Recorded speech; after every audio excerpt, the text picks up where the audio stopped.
goes on to say these cases that held carry rules, okay? And it says are subject to intermediate scrutiny under the First Amendment, but can be valid if they serve a substantial government interest and are narrowly. Okay, so what this shows is that regulator requirements must follow a legal standard and framework. If pressure is exerted outside or beyond legal authority, it could violate constitutional norms. Wait a minute. All right, but you know, did the Biden administration unfairly pressure media outlets in an extrajudicial fashion to control narratives? Is this about to be? Nope.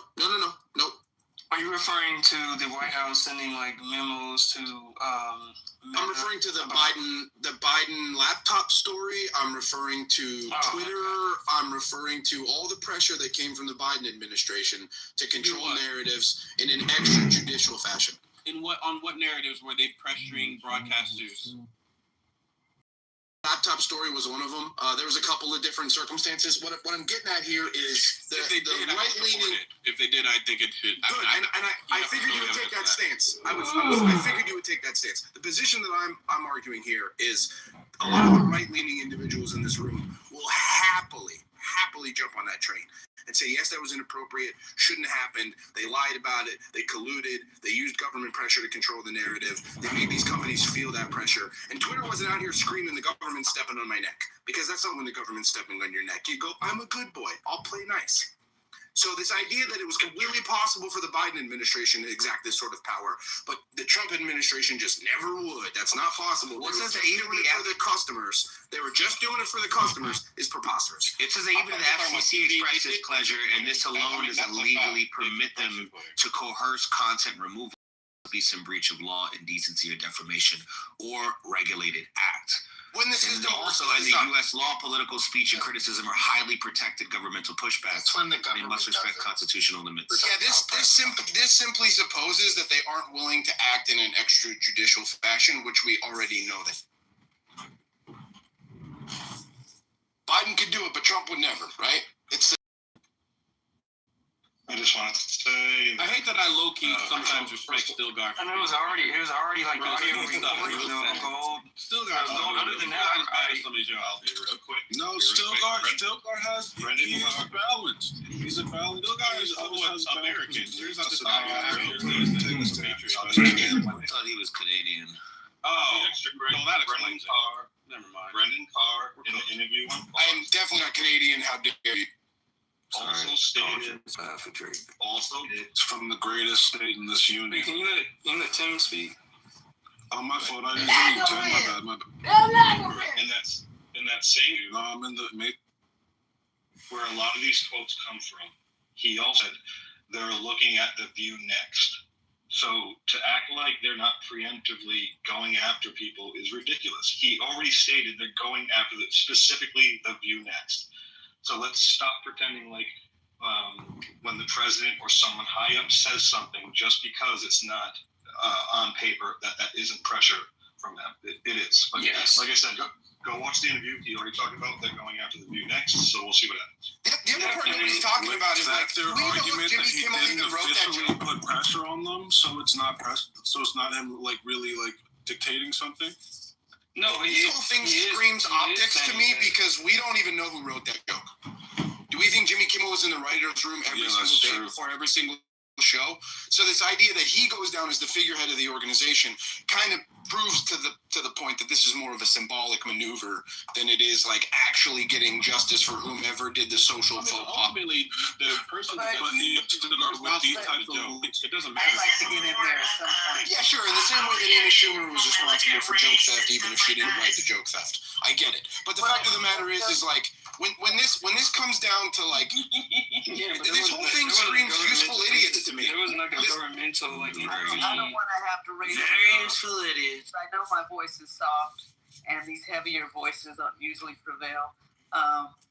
But the fact of the matter is the joke. But what the irony is that this is an issue that Charlie died for I do not hope for a better world for anyone. Second Amendment rights, but now we're being censored. First Amendment. First Amendment. Thank you, love. And I should know better. And I'm not even going to say why, because I'm ashamed. No, but he died for our First Amendment rights, and now everybody's being censored. And that's the irony of the whole situation. She died for our First Amendment rights is Not crazy. really. You know what I mean. She's using their dumb logic against them. You know Miss Spirit don't think like that. Don't do it like that. You get the point. Thank you. The fact of the matter is people who I've heard be vocal about the Biden situation are now in here defending Trump's behavior, and that's the issue. Is if you take the stance of it's bad when they do it and it's okay when we do it, you're an ideologue, you're a puppet, and you've been captured, and I think you deserve to fall off. And you're a cancer to America. Ashley belongs in every programming camp. Samoa belongs in every programming camp. We need mandatory civics in the school because many of you Americans are actually not American at all. You're enemies to the very principles that most of us live off of. Every single one of us benefit from the fact that our ancestors understood their rights and made sacrifices to keep them here for us. And you motherfuckers are in here bootlicking hours in the and subjecting your own free speech to the will of the government. You are not American citizens. You need to be deported. Actually, I'm a Chinese. I hate America and these what it people stands aren't American.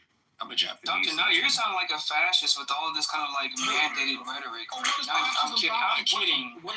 No, go with it. No, I'm kidding. I want to make sure you get it this time. No.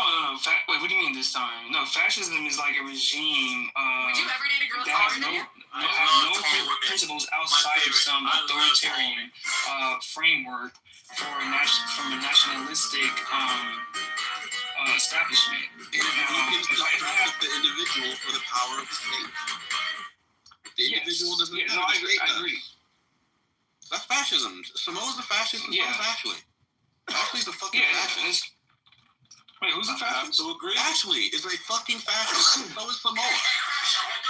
No, honestly, not even just to throw shots. If you're okay with those views, you keep providing apologia for like some of these things that we're saying. You're just a fascist, and it's not like it's not hyperbole. It's not like let's be corporate like you're actually. This is what happened. 1935 Germany. Fascist. And a lot of these. Did you have that attitude during COVID? Yes. Like I will bring up COVID. Yes. Did you have that attitude during COVID? Yes, I did. I'm not like you. The Twitter file. Actually, I told you yes. Yes, when the government is suppressing your COVID vaccine, that's always bad. It's bad when Obama does it. It's bad when Obama's a war criminal. It's bad when anyone does it. And the problem he is a war none of those He's a fucking war criminal. He's horrible. What's happening right now? What just happened to Jimmy Kimmel is good. This is unprecedented government overreach. Yes, doctor. Yes. Yep. Like, so you keep bringing up lesser versions of the thing, which we also don't support. Many of us in here did not feel we needed to mandate COVID vaccines for dummy yokels in shithole podunk towns. Oh, I'm not talking about COVID. the vaccines. I'm not talking vaccines. I'm talking about the suppression of things on Twitter and all of that. You would have to suppression? What do you think is happening right now? That's why we're I talking don't about. understand your point. Many liberals, literally, because the administration hit it, when we found out they're pressuring Twitter to censor certain individuals, we didn't go, you should censor them from the government. Hold on. Ashley, I have a question. Ashley, what amount, if you can prove 100% of Dr. Articulate's hypocrisy, if there is any to be proven, justifies your own? Sorry, I'm also in the middle of grocery shopping. What do you for asking? Can you repeat that? The question is if you are 100% certain that Dr. Articulate is being hypocritical about his stance, and he's saying that this Jimmy Kimmel thing is wrong, but any COVID misinformation was okay, whatever the case might be, nothing about his stance on this matter should change your stance on the matter. The fact of the matter is this should come from internal principles, and if you believe in fairness and justice and freedom and the First Amendment of the Constitution, what's happening to Jimmy Kimmel should not be happening, and you should feel that way regardless as to how you prove Dr. Articulate feels about it. This presumes you that can there are prove, internal like, yeah, rules to the bar. That doesn't I will exist. stand with you if you can prove that the government had a hand in it. If you can actually prove it. We already did. The president, your executive. This already happened.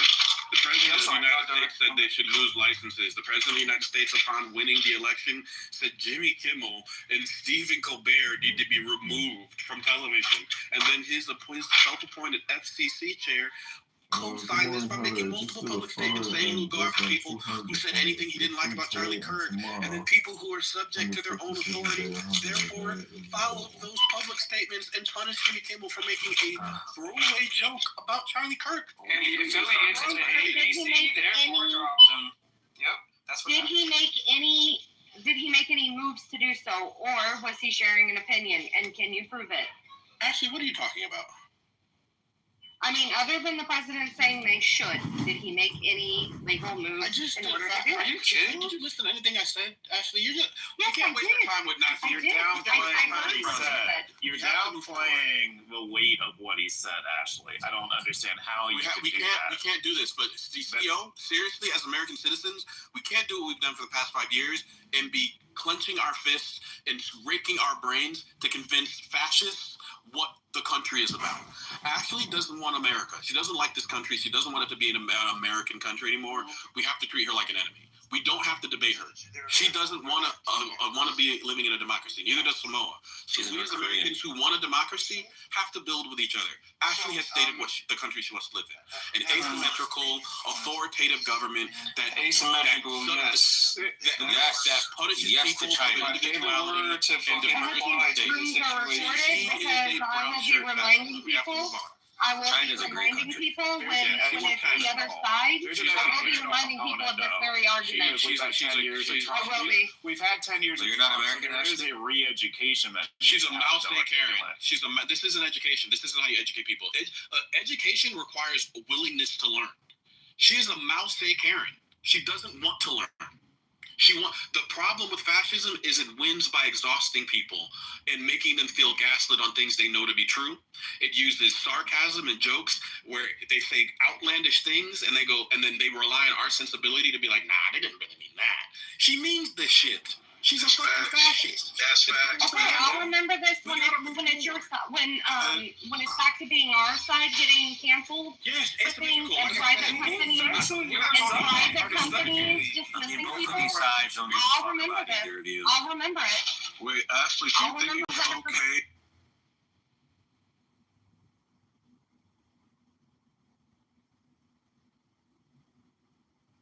Let's hold on, guys, real quick.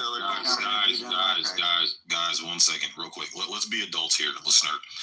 If the government placed 2 kilo cocaine on your doorstep, If I was a 20-year-old man, I'm talking. No, stop, man. Stop adding variables to this shit. I'm asking you right now, listener. This is what I'm talking about, man. You guys can't be fucking honest. If the CIA right now were to put 2 kilos of crack cocaine on your doorstep, would you reject it or would you accept it? get that crack cocaine, I would fucking bag that shit up. And I would get that cash. I'm not gonna lie to you. No, let's buy what he's selling. So listener, if that's the case, who's responsible for that outcome? Fucking CIA that dumped the crack on my door. No, it's not exactly. You have a choice. Listen, no. This is the super shit about it. Listen, listener, we got you. Listen. That's the difference between me and you and a lot of us. If they did that shit, I think it's wrong. I'm not going to sit here and play the game that I'm going to be complicit in destroying my community because somebody else wants to. That's stupid as fuck. It's a fallacy of low expectation. So listener, at least he is consistent, right? So what he just illustrated is that he has no agency. He does whatever the environment tells him to do. He doesn't fight it. He doesn't have any core values that he's sustaining or trying to sustain in his community. He does whatever comes his way. Now, if there are a lot of people who do that, that's fair, right? But there are also people who don't want to do it. And those people who don't want to do it, they get the hell out of that environment. They change their environment. If they cannot do it locally, they move out, they change their geography. But there are people with agencies. I mean, that might be news to you, listener, but there are people with agency. Yeah, I guess I just want to say, Thank you. What's your name? Andre. Thank you very much. I think what he said was interesting. Yeah, so again, listener, the point is that we acknowledge the fact that the government, and it's government, man, government's rarely ever going to work in the best interest of the people that it serves. Okay, so we understand that. We acknowledge, yes, the government was implicit as far as delivering. But again, all they did was drop it off, and people still had to make a decision and made a choice. And those people made a bad decision. And that led to the outcome of what we see today with these dilapidated inner cities. So again, it all comes down to decision. And when we sit up here and try to run and spin this narrative that, make it seem like, oh, the government came with needles and just jabbed them in everybody's fucking arm and injected the shit, that'd be a different story. At that point, yeah, you didn't have a choice because someone came and injected drugs into your system and made you a fucking addict.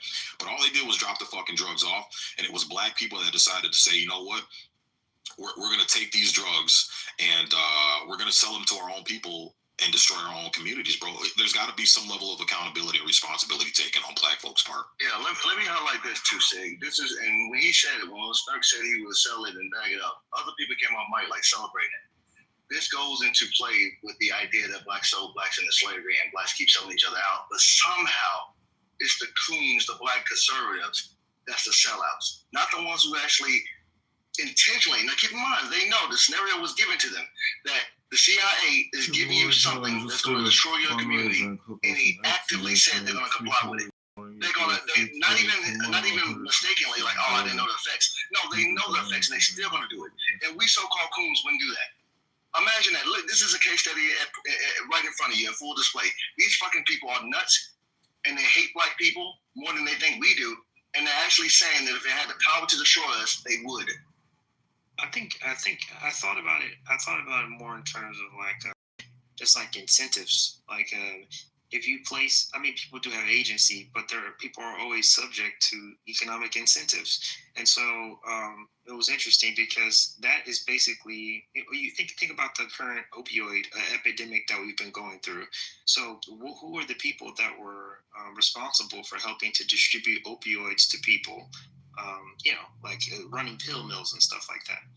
They were like doctors. They were respectable, upstanding citizens who basically succumbed to economic incentives. And so it makes it clearer to me that he presented it in that way that was very straightforward. It's consistent, and you can apply the same model to other people. Why would people distribute these substances to people when they know that they're addictive, and because they can get money from it, because they can increase their status or their material return. So I don't know. It seems. Frank, you're absolutely right. Real quick. The opioid thing is very disanalysis, and here's why. And I'm not covering for the medical industry that did the fuck shit. The reason why, because opioids are prescribed to you by a doctor to treat pain, right? And a byproduct of that is the side effect is an addiction to the medicine, right? So that's why they're liable, the government it is, for over-administering, for not monitoring the shit correctly, whatever liability they have. So it's totally different because they did it the right way with those particular side effects. Cocaine is not in the same box. So they never prescribe cocaine. They did so illegally, and they should be accountable for it, and we should not. So I don't agree that people should be held accountable for their actions when they're distributing substances which we consider to be illegal. I'm just saying that doctors, you can probably look it up. I'm pretty sure they had pill mills where doctors were getting kickbacks.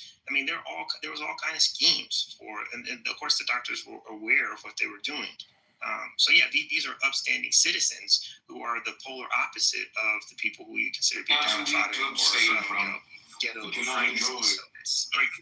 That's the mistake in your analysis. They are not upstanding citizens. They're just in a different class of people. That's all it is.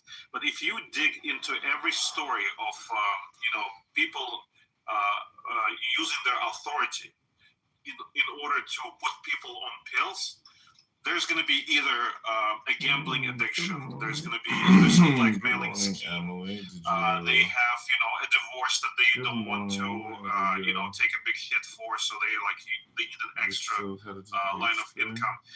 these are not upstanding people. These are, and where I do agree with you is that the circumstances, right, the environment allows people to adapt to the path of least resistance. That's absolutely true with any community, anywhere in the world, in any point in time. But it's also, it's people with agency. It's our responsibility to make sure that the way we press on the government is that it directs its forces to guard people against those type of behaviors rather than encourage them. So, for example, crack pandemic, right? As soon as you understand what's happening, it's your responsibility. If you are, a conscientious individual with some sort of basic moral values, to put as much pressure as you can on the government so this fuck shit never happens again, and it remedies its consequences. Because the government is one of the only entities that's in this whole equation that doesn't suffer the direct consequences of its actions. All it does is, just gets the next cycle of voters, and that's it. I don't know if it doesn't necessarily suffer. I mean, got to have tax dollars, voting populace. And again, one of the beauties of our system in America is that it is predicated on an election turnout. And so as much as people say contrived things, if you are kind of shitty and you back the shitty shit, you can be redistricted, you can be redrawn, and you can be voted out. So there's many ways that it's very difficult to stay into power if you're really just kind of on that one, Andre. I would say there's something of a check there, and at least that hasn't been abridged too. Like, it's been abridged, but it has not been sealed off, so that people can decide. Like, take in case of Kamala Harris, They got the border. That was it. Yeah, you're absolutely right. Like the example that my mind goes to is DC. The mayor who was caught live, doing crack cocaine with a prostitute in the hotel, and I think it was several times. Several times that it happened. Yet he created the environment for his constituents that they benefited from. And so they kept re-electing him, no matter how shitty he was and how detrimental he was to the community, because he gave them path of least resistance. So I think, there's definitely checks and balances. They just need to be reinforced in a more, what's the word I'm looking for? In more direct manner. Like, we need to be more intentional about it.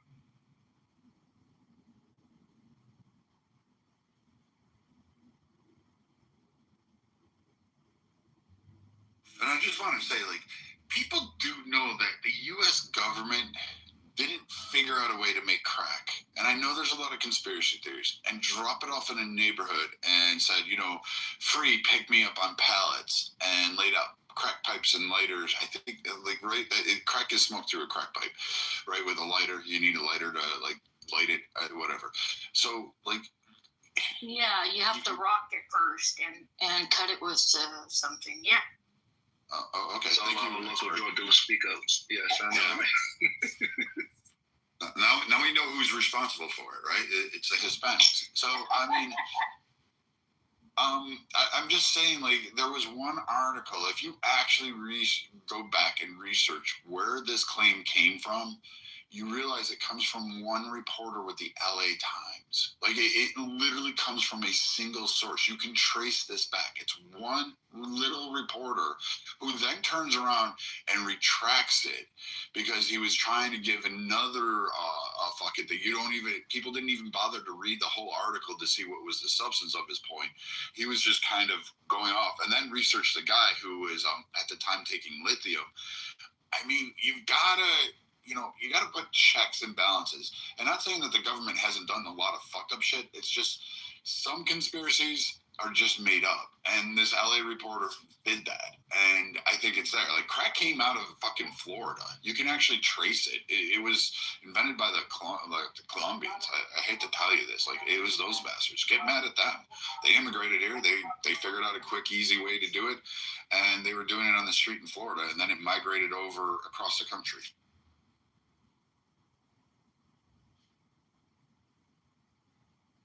Well, would you like the CIA to introduce crack to your community? Do you think that would be good? See how that, you know, how that. Everyone's community. What are you talking about? Would you like? Let me talk to my two listener. No. Let me. Sell you know, just give your teenagers a huge amount of crack cocaine. So they did. So let's help you understand this. Cocaine Cowboys. Let's start. You ever heard of Cocaine Cowboys? Yeah.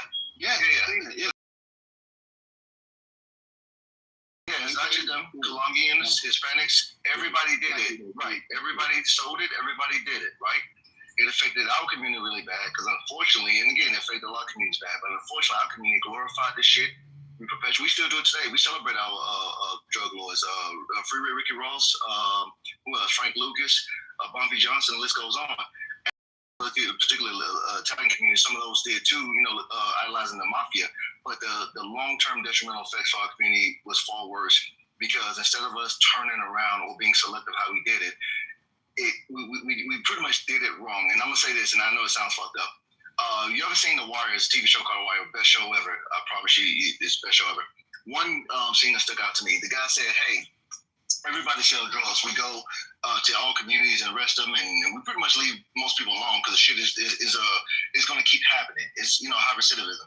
He said, "But the issue is we have to deal with the blacks because you guys have bodies show up, and we got to answer for the fucking bodies." So he's saying that all the prostitution and theft and all the other shit that comes along with it is probably passive compared to the fucking murder that come with it. And he said we have to respond to that because the public need to answer. So that's why it looks worse in our communities because every community suffer the same thing, but ours tend to be worse when it comes to murder and crime and all the other shit that piles on top. Yeah, that's good. I understand. So you would be fine with having crack introduced to your community personally because you hear the shit I said. That's what I'm saying. You heard shit I said. No, that's a no. I don't want crack in the communities at all. Period. I don't want any hazardous drugs. And I'm a libertarian. I'm free. I'm open with people to having a choice to do it. I prefer people not to do it. I prefer people to take care of themselves and be healthy. And drugs don't get you there. Yeah, but it's not something that a government that's working in the best interest of those people would do, is it? You know what I mean? That's the whole point. We realize and recognize, listener, that the government is never going to work in the interest. This is why we have a constitution, listener, because our founding fathers realized governments aren't in favor of the people that they serve. They're going to try to overtake and use and abuse the citizens that create and keep their country running. So that's why we got the Constitution. So government being on your side, it's never going to work. And the only way it's going to work, there's only one way it works, is when the people have arms and the people are educated on every single aspect of how their government's performing, and they take action to keep their government in lock and step with how they want it to be ran. So that's the only way, listener. But real quick, guys, I got one more clip I wanted to play because it's on the lines of what we're talking about as far as how black folks think and changing black folks thinking. So I got the link up top, and I'm gonna play the clip really quick. It's just a 1 minute clip, guys. Here we go. And become intellectually independent enough. When black people wake up and become intellectually independent enough to think for themselves, as other humans are intellectually independent enough to think for themselves, then the black man will think like a black man, and he will feel for other black people. And this new thinking and feeling will cause black people to stick together. And then at that point, you'll have a situation where when you attack one black man, you are attacking all black men. And this type of black thinking will cause all black people to stick together. And this type of thinking also will bring an end to the brutality inflicted upon black people by white people. And it is the only thing that will bring an end to it. No federal court or city court will bring an end to it. It's something that the black man has to bring an end to himself. So if you listen to what he said closely, again, and this goes into you try to listen to what he said closely. Blacks like that support the Democratic and liberal agenda. He said you can't go to any state court, you can't go to any city court. Again, be able to fucking help you. And what do these modern liberal brats? What's the number one thing that they're invoking more of is more fucking government, more legislation, more acts. Again, it goes in direct fucking opposition of what Malcolm X fucking preaches. It's a mentality thing. So when you stop aborting your fucking babies, when you start marrying the women that you fucking procreate with, when you start taking education, when you start paramounting education, and I'm talking real education, not this bullshit fucking boss babe, boss bitch fucking bullshit modern education. We're talking about real actual education, which is financial literacy, right? Which is community literacy, which is investing and thinking long term for not only your future, but the future of your offspring and their offspring. That's the mentality he's talking about. Again, more government, begging, whining, crying for the government to do what they're supposed to do, or back in the 60s, it was white folks doing what they're supposed to do, expecting them to come and play Captain Save-A-Hole for your community that you're responsible for. It's never going to fucking work. And what he says is true to this day. It's what we're seeing to this day. Again, the same arguments and same criticisms and same complaints that blacks had 60, 70 plus years ago, they still have them to this day. And they've been putting all their eggs into the government, into the Democratic Party, which promotes more government and more legislation. And we see that nothing has fucking changed. Nothing has gotten better according to the blacks. They're still facing the same fucking problems that they faced back then. So what fucking gives? What gives? I'm actually curious. It seems like the coons got it figured out. Because the coons are going exactly with what Malcolm X says, is minimize government, get the government out of our fucking lives, let us do what the fuck we need to do to get our people thinking right, to be more community oriented for the black community. Malcolm X wasn't talking about, go back to Africa. He wasn't. Malcolm X was firmly believed in being a black American and taking place in American culture. He wasn't Marcus Garvey. So he believed in staying here in America, and blacks can actually live a life in America based on things that he prescribed and that he talked about. I'm somewhat confused because I'm not sure if the things that you're talking about, like single parent, I'm curious about the number of single parent households in the black community in the 1960s, as well as like the amount of drug use. As far as I know, most of the people that I know who were born in the 1960s and earlier had two family households, unless like someone died because of war or because I don't think that the single parent households were like were how do you call this, outside of the norm? I mean, were like a normal thing in the 1960s. And I'm also curious about abortion numbers for black people. I do know that there were only 4 black representatives in Congress. There were no black in the House of Representatives, and no black senators at that time. I looked it up, but I'm curious about like how prevalent these issues that you're bringing up, I guess, that are representing modern times were in the time of Malcolm X. Yeah, that's a really good question. So as far lower back then, much lower. But with the introduction of heroin, and this is coming from the Vietnam War, that's really where the drugs became a really big issue. Was the drugs that were being consumed over in Vietnam and these other countries were now being brought to the United States. That's why Nixon in that era started. He was the official starter, spearheaded the war on drugs. Tons of things happened in the black community to accelerate the degeneracy. White flight took place, but again, there's a lie being told about white flight. If you let these people tell it, it was, white folks didn't like black folks, so they moved away from the inner cities where blacks did, move to the suburbs and set up shop for their own communities and left blacks just kind of hanging with the cobwebs and the dust in the corner of the cellar. That's not true. Tons of riots. In fact, Detroit's one of the examples that black folks started riots during the racial era, started riots. The same thing they're doing today, burning down and destroying their own neighborhoods, which a ton of whites lived in. And the whites were like, you Negroes are too fucking violent. You're burning everything down. You're destroying every fucking thing. That's what accelerated them to move to the suburbs. So there was a trigger there.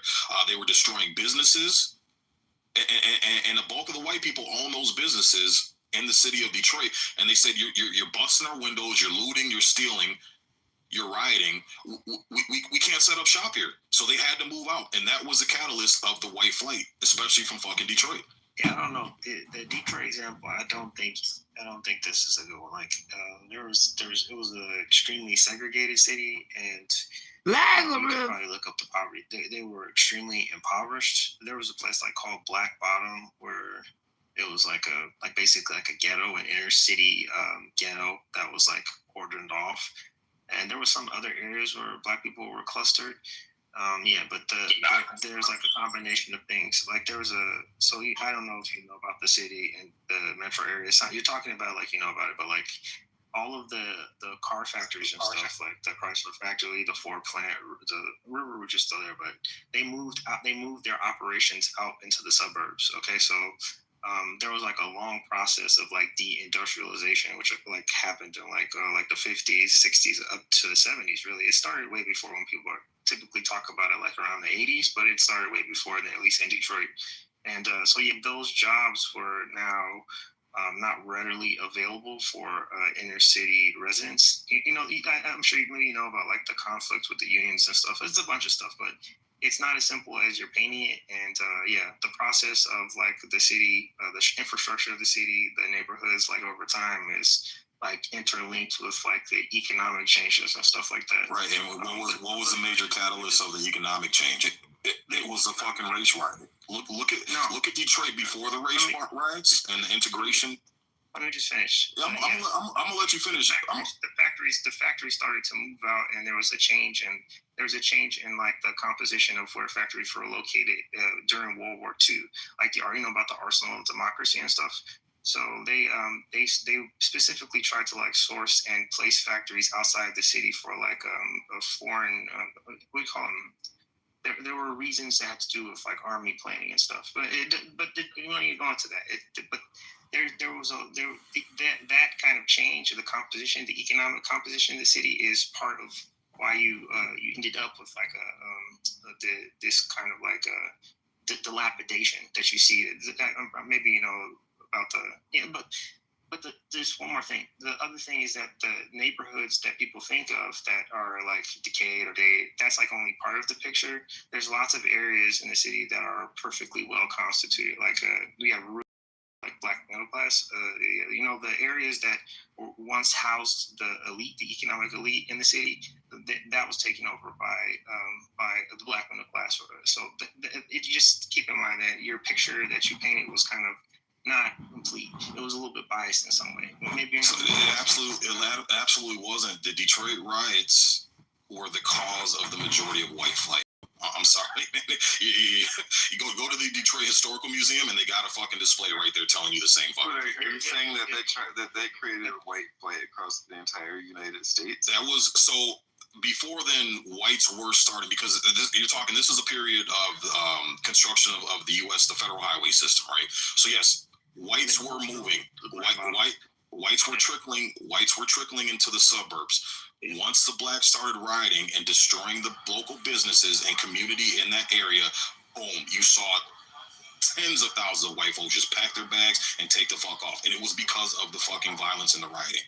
Yeah, this is again, that's part of it, but that's not everything. And so yeah, you just that was a major. That when you say that, I'm not saying it was everything, but if you put a function, you say this percentage of the cause for white flight, what would you assign to this event?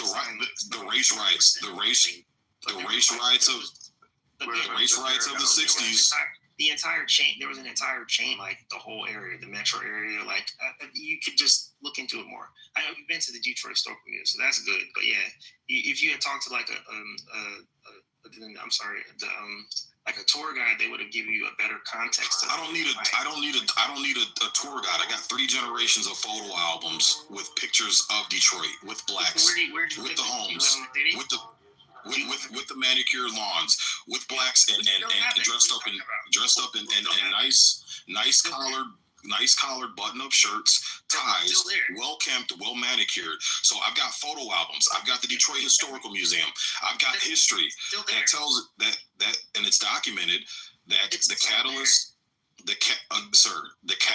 of white flight in the city of Detroit was the fucking race riots, and because they destroyed the area. Okay, so where do you live in the city? That was 67. Let me ask you a question. Where do you live in the city? It sounds like you live in the city. Where do you live? I live 20 minutes outside the city. Where do you live in? Like I live in the suburbs. I live in the suburbs. I technically live 10 minutes from the city border, but if you're talking like downtown, the deeper area of Detroit, I live about 20 minutes. Okay, so where did your family live? Did they live on the west side or the east side or something like? Mainly west side. Mainly west side. Okay, so then do you know about the composition? You know about Sherwood Forest. You know about Boston Edison. You know about Rosedale and Grandmont. You know about right. I know about all that. I know about Chrysler coming in. I know about the eminent domain. I know about all that stuff. Presenting it as if those areas are not still well constituted. There's like there's nothing in the city. Moderator talk. You just keep talking. So. No, it's fine, KB. We're ping ponging back and forth. No, he's fine. He's fine. He's being respectful. He's good. He's being respectful. He's cool. But what I'm saying is that again, this narrative has shifted that we're trying to blame white folks for leaving. And leaving a mess for us to clean up when we created that mess with the riots. The majority of white folks left once the racial riots started taking place and blacks started burning everything down and destroying that fucking city. That's the truth, bro. That's the truth. Did we destroy the Packard plant? Did we destroy the plant up on Woodward in Highland Park? Did we destroy that plant? Do you think us rioting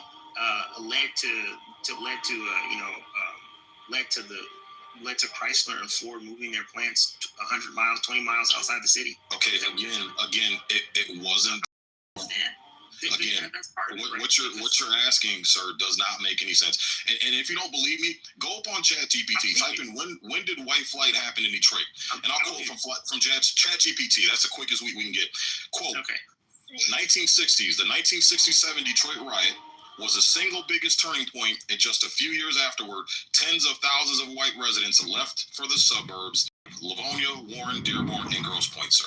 I rest my case. Yeah, I mean, there's also in a YouTube link. It's 4 minutes, but if you play it at 1.5 speed, it's and you live in Michigan too, don't you?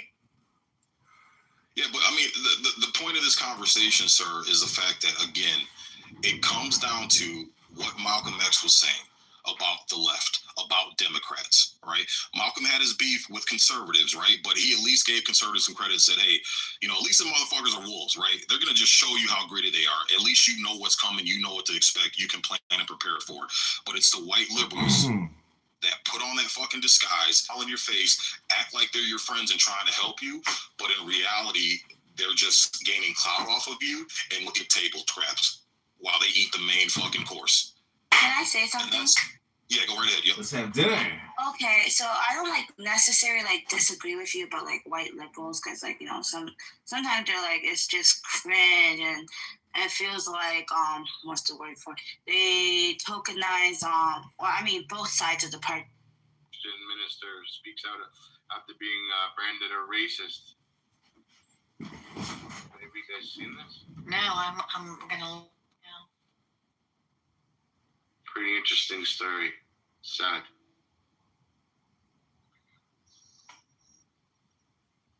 Radical Islam's not a joke. Hi, John. Hi, John. Good morning. Shalom. Hey, good Shabbos. Good Shabbos to everybody. Hannah. Good Shabbos. Caleb. Even the anonymous. Good Shabbos. Sire. Anna. Eden, Grace, Jonas, good Shabbos. Shabbat Shalom. Do we got 60 seconds for Tanya? Now you're asking me if I got 60 seconds for Tanya's. Tanya's infectious. It is. Allah. Shabbat Shalom. Good morning, everybody. Good morning. You guys all have an amazing, sweet. Okay, you want to hear a chapter from Tanya? Please. Okay, this is pick a number 1 through 50. I'll just read whichever number. 49. All right.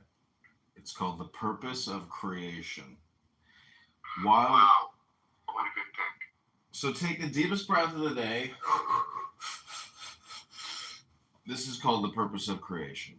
While the levels of contraction are too many to count, we focus on three: the world of thinking, the world of feeling, and the world of doing. Thinking, feeling, and doing are essential to the material world, whose purpose is to provide darkness in which light can shine. Hence, the purpose of descent is in fact ascent, for love impels the flesh. It is not enough to know this. You must also act upon it, as it is written, and the glory of God shall be revealed, and all flesh shall see it. This is why God contracted and became the worlds, to draw the infinite into the finite, that the finite might know the infinite. Thank you. Hi, Jonas. Good Shabbos to all. Jonas, welcome to the stage. How are you? Thanks for that 60 seconds of Tanya.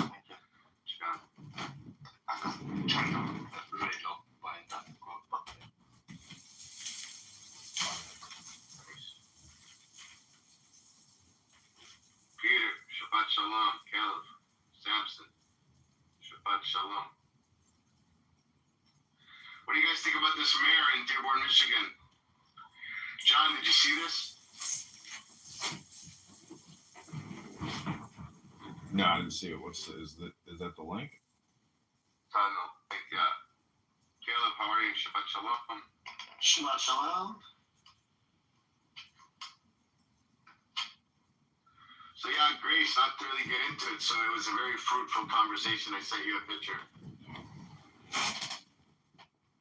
in the back channels for yourself. Kayla, do you think there can you think there can ever actually be unity amongst people? Because if they're not willing to join a book club together, I get the feeling that unity is just impossible. I think greed, being vain, is going to impact unity. I don't think there ever will be unity. I mean, my religion has a bigger dick type of thing. Well, what I'm saying is the programming will never change unless the participants, choose to change the programming. And no contentment will ever come without a content change. I think the content can change, but I think change has to come within the home. And I don't think people are going to change the way they're raising their children. And unfortunately, hate is a disease, and we don't have the medication yet for it to cure it. We do. We have Tanya. Yeah, we do as Jews, but I don't think the other people that have the disease of hate have it. Well, that's why I talk about the book club, because if you want the opposing side to change and go within, they'd have to join a book club. It's like Clubhouse. Each one of these rooms is in a house. The house is the analogy for our brains, and there's many rooms, and there's a perimeter to that house. So the house is a very good analogy for city-states or states, or governments, or peoples, and Clubhouses prove of that. I mean, they branded the term house in their name.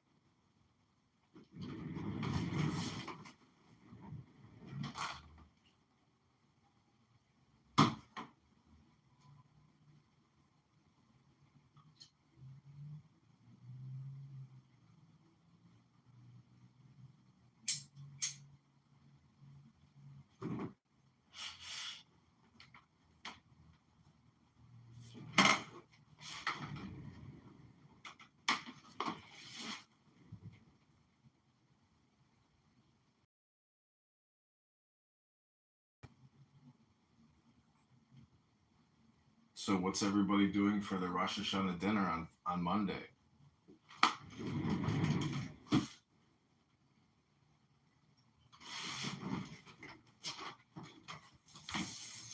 Yeah, what's everybody doing? What's your plans for the holidays, guys? Working.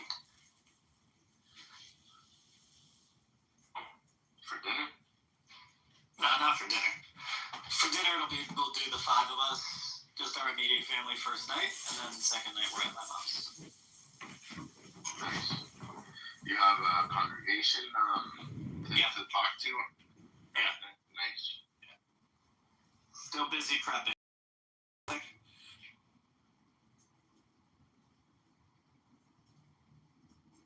What's your plans, John? Take home.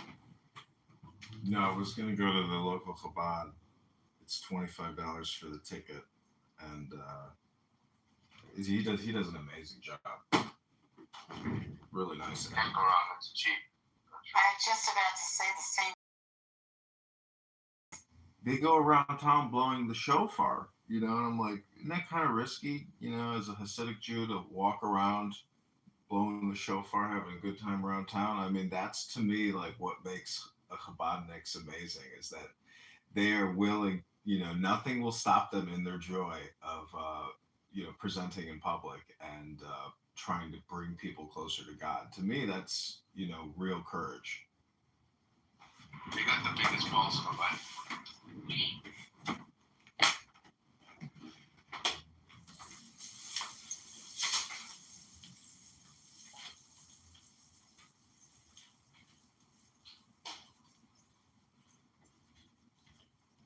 That's are very creative. They're really doing some creative things.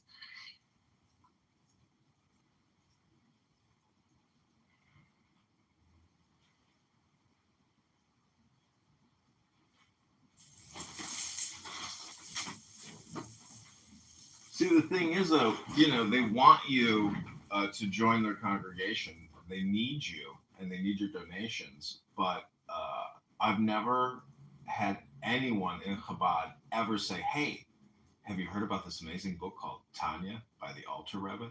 Never heard anybody say that to me ever. So I feel like having discovered the Tanya and really enjoying it, you can still spend time with Chabadniks, but you can also detect their own frustration. But their attitude, it's about peace, and psychologically, I think, and intellectually, the information that they possess is, I hope, responsible for their joy.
What are people doing for Rosh Hashanah?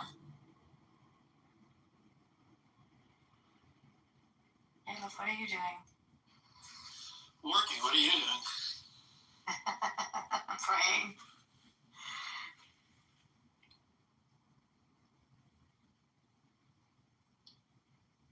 Thinking, leading children's services. I'm very excited, as usual.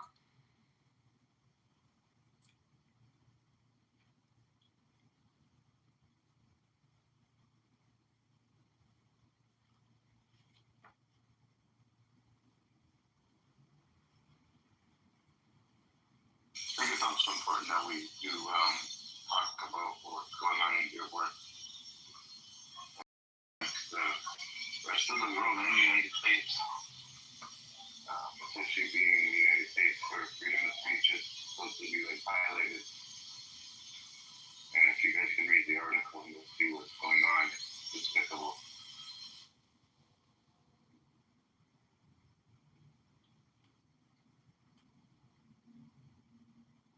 These types of cultural or religious clashes are only going to increase over time in this country. You know, and in Europe, it's the same way. You know, I don't know too many Muslims personally, you know, uh, but I feel like I'd be comfortable around Muslims. But I think, you know, from a Western lens, I don't know how. I mean, if you ever spent time in Saudi Arabia or any, you know, or Jordan or any Islamic country, um, it seems like there's classes of people who, you know, who are just not religious, and but yet I don't know.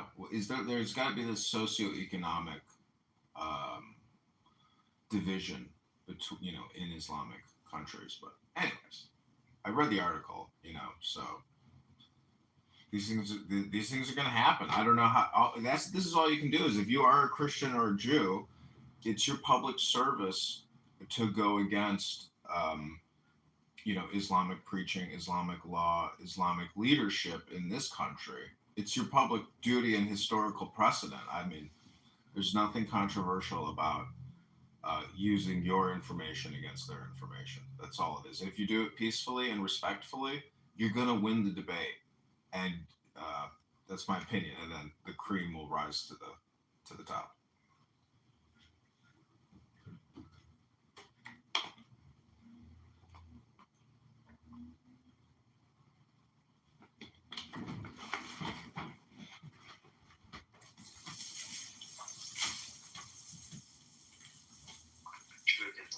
Because I'm kind of a leftist liberal guy, and I have huge problem with Islamic culture.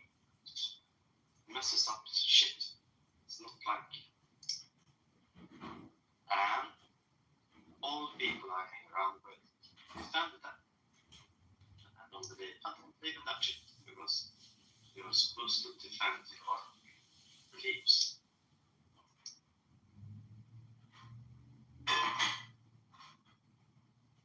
Yeah, Dearborn's a shithole. I can't imagine wanting to live there.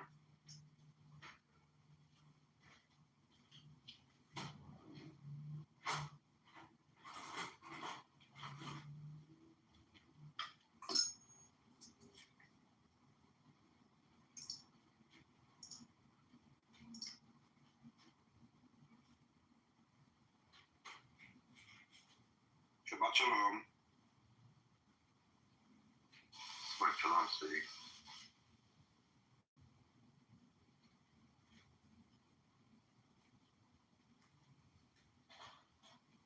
What's happening?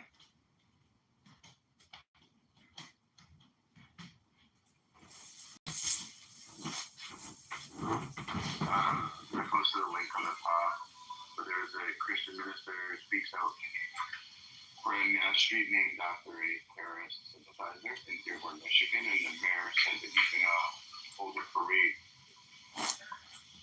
after he ejects this guy from the town and wants him to leave the town.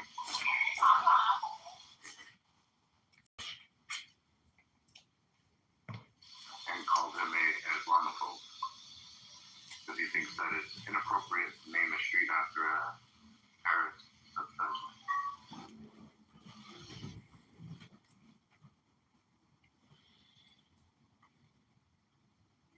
I recently got a new burner phone or a new Instagram account, and I'm following all leftist, liberal, free Palestine accounts and profiles. I just saw them dropping leaflets in Gaza City, and this woman who I don't even think she's, you know, from Gaza. However, she's there. She's got, you know, she's a beautiful woman. She's in an apartment, and she's literally filming the leaflets dropping. She's like, you know, I'm not sure. Maybe it was a bad idea. Maybe I should go.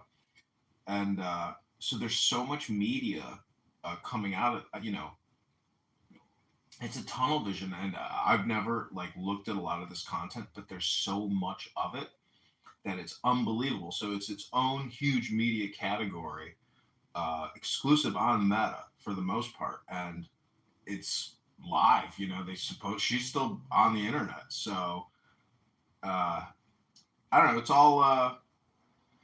all that algorithm. It's really what you're following, and there's just too much content to consume. It would drive one mad to have to keep track of all of this content and information that comes through the cell phone because it's just. By the way, check out her hair and her nails of this woman in a genocide.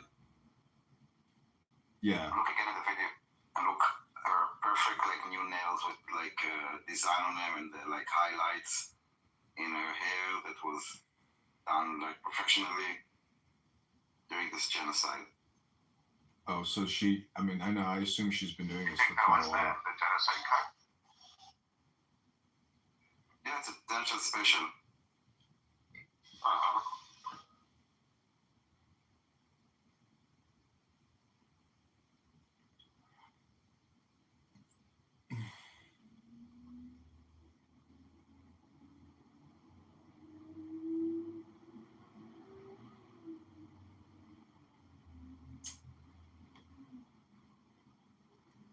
Norm, did you see the story about the people in Michigan there? I'd love to be more interactive right now about the story, guys. Who's the guy that is the Who's the guy that they named straight after? Does it say it?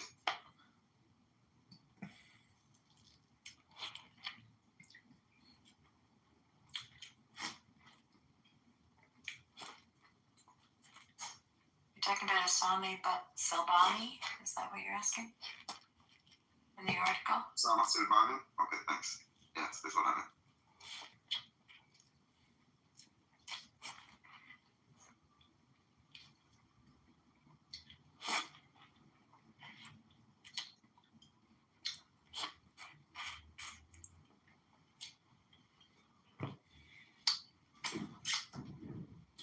You know what is really missing from the Free Palestine? Don't really, because if you mix Islamic preaching with all that other content, it would come across as even far more radical and extremist and cultish. So, but I would point out that's kind of the solution to a lot of these people's problem to understand how they got to where they're at now.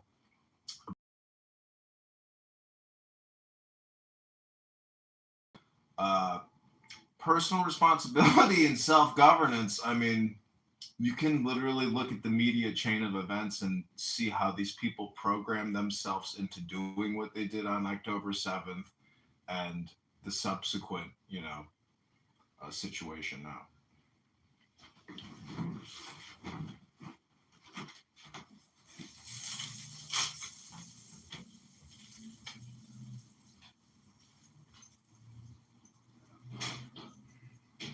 Okay, now I see that the Dearborn mayor is Abdallah Hamoud. Where? Yeah, it definitely his name's not Ricky Snow. It would be like Abdallah Hamoud Smith. Yeah.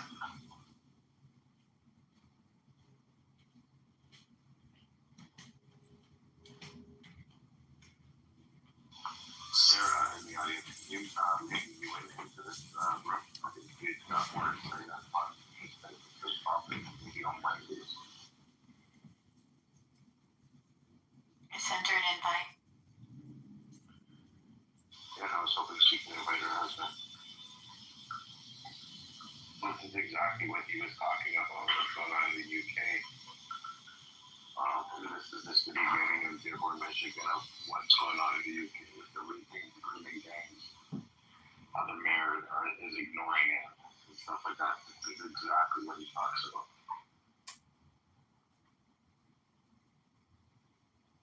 I saw this beautiful girl's. Ewan could talk your ear off for a year about grooming gangs. Ewan, I saw this beautiful girl's Hinge account. She said, if you're not free Palestine, don't even try. Exactly what's going on in the UK. It started happening like this in Dearborn, Michigan. Did you read the Phillips and the Jumbotron, the Christian minister, who speaks out about the street? Free Palestine, don't even try. And the Muslim radical mayor said, we're going to do a parade when you get the fuck out of this town. And you're an Islamophobe. Oh, dude, I already know about what's going on in Michigan. I've been paying very close attention to it. So it's already started to happen in Michigan. It's already started to happen in parts of Texas. And it's happening in parts of Minnesota. Different. I'm not looking for.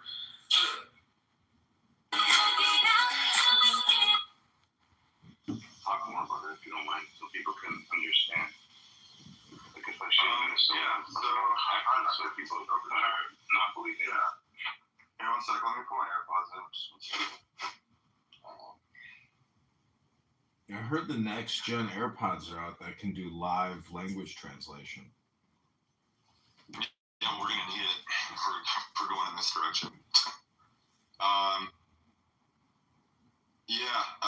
Okay, so over the past, I would say 20 years, there's been a significant increase in immigration in the UK and Europe in general. And a lot of that has been people that have been from specifically the Middle East and North Africa, other African regions too, but it's basically made where I live in the UK a much more dangerous country. 15 years ago, rapes a year in the entirety of the UK, and now there are 88,000 rapes a year in the UK, and that's only ones that are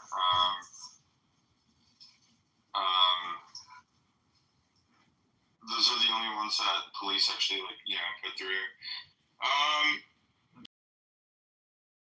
In sexual assaults, murders, stabbings, things like that that have gone up.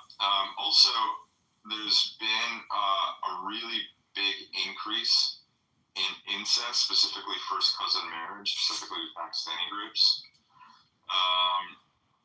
And that's actually brought up the amount of children born with serious mental health issues to a very high level. It's at the highest it's ever been in the UK per capita. And yeah, it's really scary. The UK is falling apart as a country. It's very bizarre. I'm gonna fuck it up right now. There's this weird two-tier Okay, system. then move your other one to the audience. Well, it doesn't matter really. It doesn't matter. Yeah. When the other one moves, then yeah. Oh, look, the court stenographers here. I was going to ask you something before Simon. I forgot completely. You're gonna ask me something. Yeah. I was gonna ask. So Utah related? No. Oh no, it was more a statement when we're talking about drinking. Oh. Yeah, I was gonna say that this year I've had 4 drinks. Nice.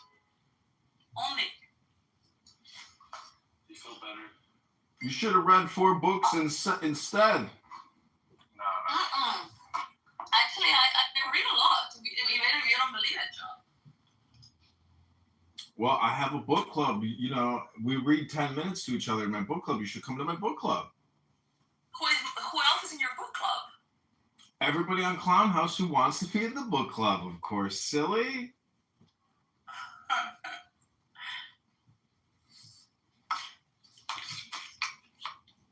Anyway. I thought we were going to do a campaign fundraiser this morning. I got petition circulators that need to get paid. They want to make $100 today, the hard way. The fundraising, the campaign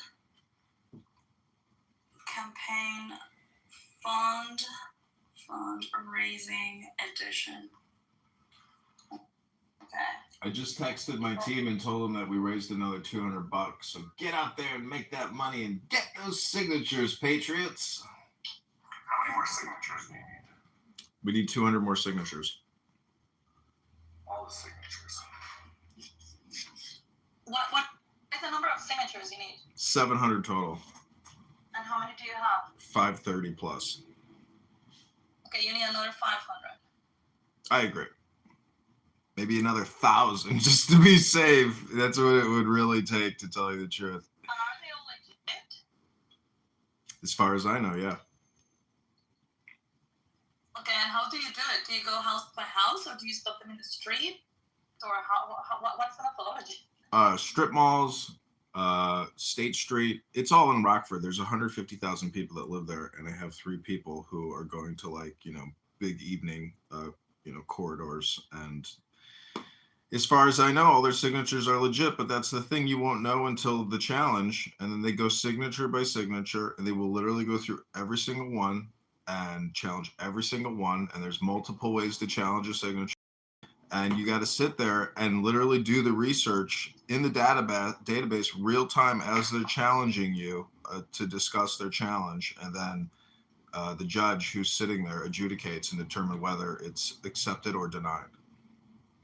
How soon do you have to have these? October 27th is when I should have them turned in, probably. When? October 27th, so we got about 45 more days.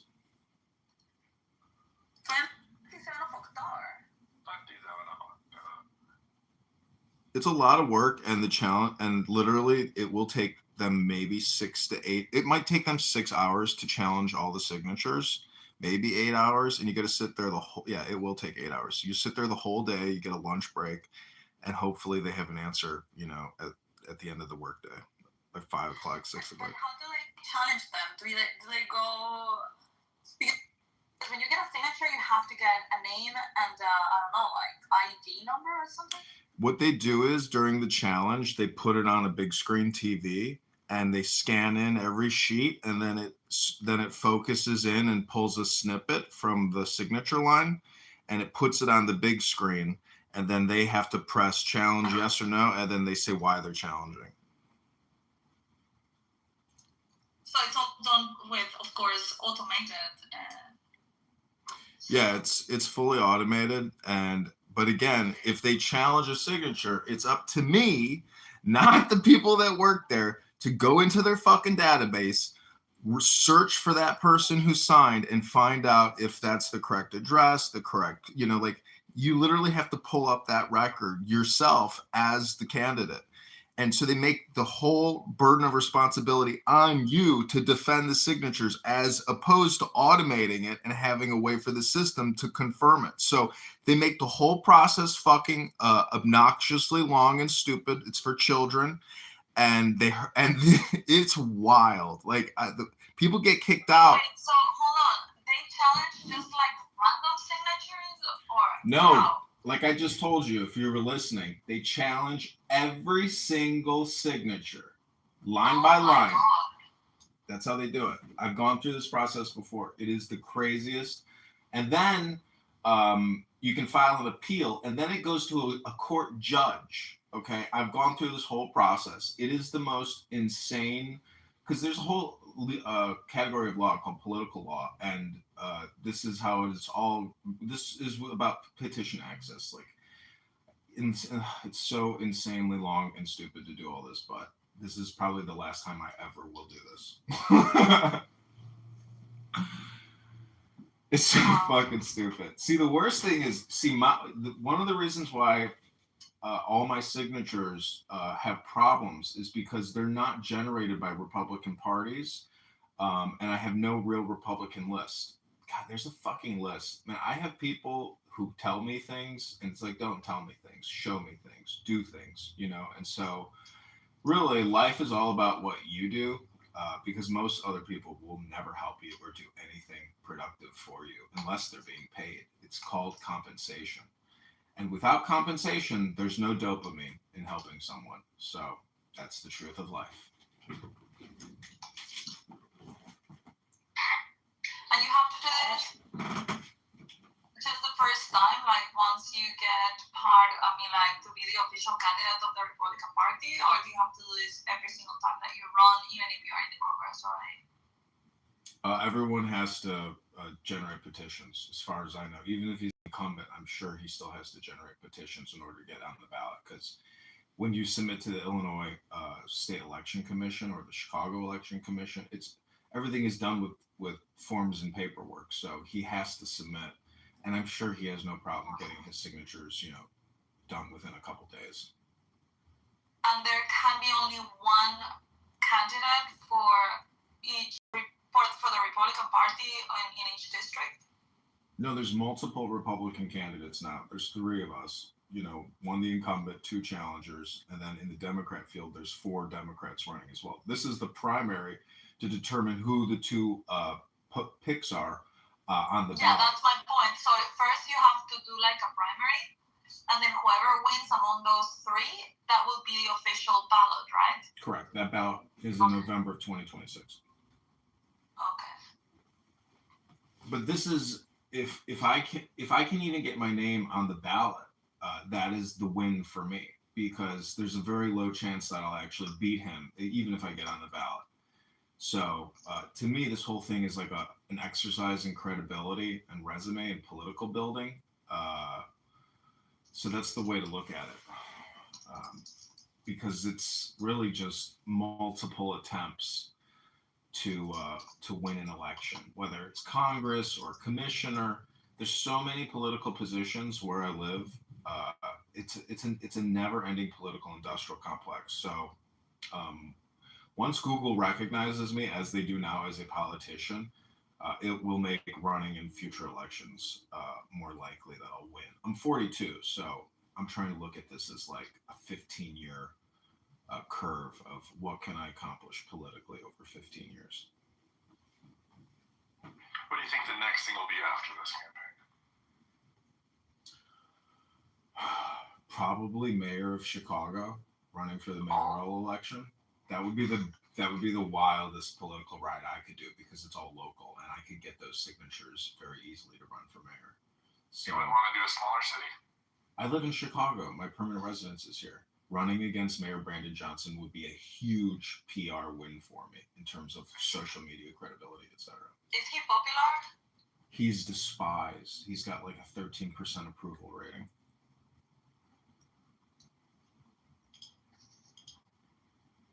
Nobody likes him. His attitude is so aggressive and so demeaning and so superior and narcissistic and grandiose and obnoxious and childish. No one respects him. Is he popular as in like, it doesn't matter if they know him for the good or the bad things, but is he popular is he well known, let's say, at a Congress level? Everybody in the country is aware of who Brandon Johnson is, for the most part. Okay, yeah, that was my question. So if you actually were to defeat him in the primary, that would be huge for you. He's going to get he's running as a Democrat. I would be running in a multiple field, probably of a few Republicans. But again, even if I don't win, just having my name on the ballot is a huge PR move for me personally in terms of developing, credibility and social media standing. Because don't forget, I have 25,000 recordings up on YouTube, 25,000 Instagram posts. I'm so connected to Recording Clubhouse and everybody here on this app that the more PR I get, the bigger my media business grows. So, and my media standing, because people, you got to understand I'm doing a couple more newspaper interviews and like morning talk show things locally in Rockford, Peoria. There's 300,000 people that live there. There's ABC, CBS, NBCs in all those towns. I have to try to get on their media because you can see in my PTR, the NPR interview, that was a big credibility boost for the campaign. That was my first big press event. So I need more big press events. I have removed you many times from the room. Hold on. I've removed you many times from the room, and this is going to be the last time I remove you because you're going to be blocked, you faggot.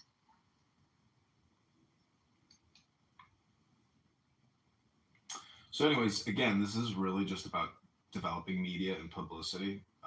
And I really enjoy talking about the fiscal crisis and my campaign mantra, stop borrowing, stop spending. So this is, I have found that this is a method. Do you have the interview they did with you? Like, I heard it was very, very good. I want to listen to it. Yeah, I can put it in the chat.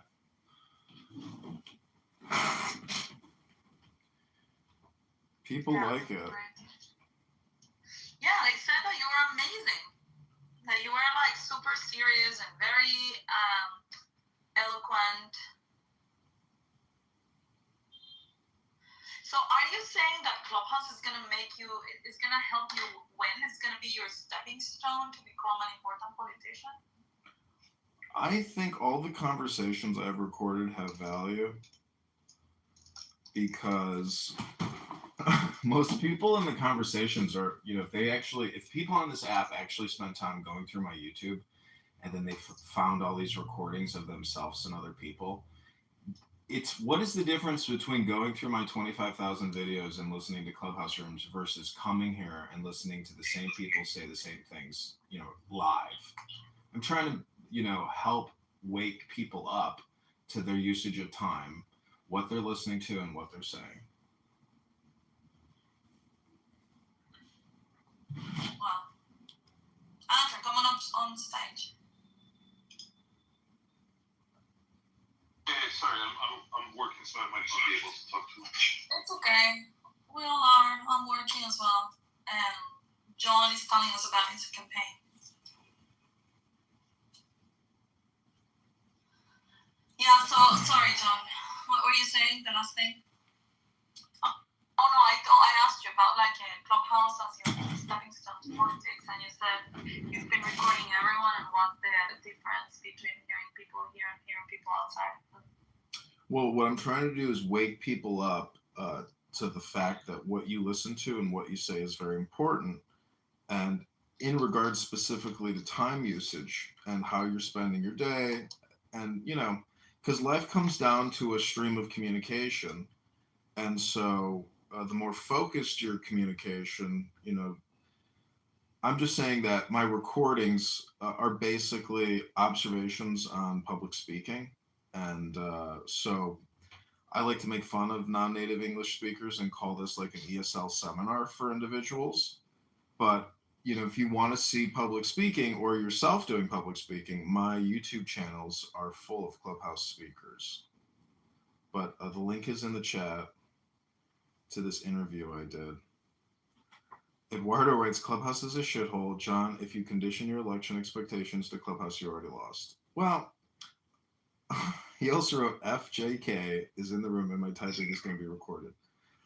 Well, I'm running for Congress, and so this is a fundraising room that Issa and I discussed yesterday. Thanks for being here, everybody. We won't suck up too much of your time here, and I promise to only give you flowers and joy. I'm going to put a link to the donation page for the campaign. It's using Antidote. It should also be in my profile here. If you want to click my profile, then click more. Put it on top of the room so people see it as soon as they comment. So I have a wonderful young lady in Rockford who has a team of 3 people, and they have generated over 500 signatures for the campaign. And we have been paying them $1.50 a signature.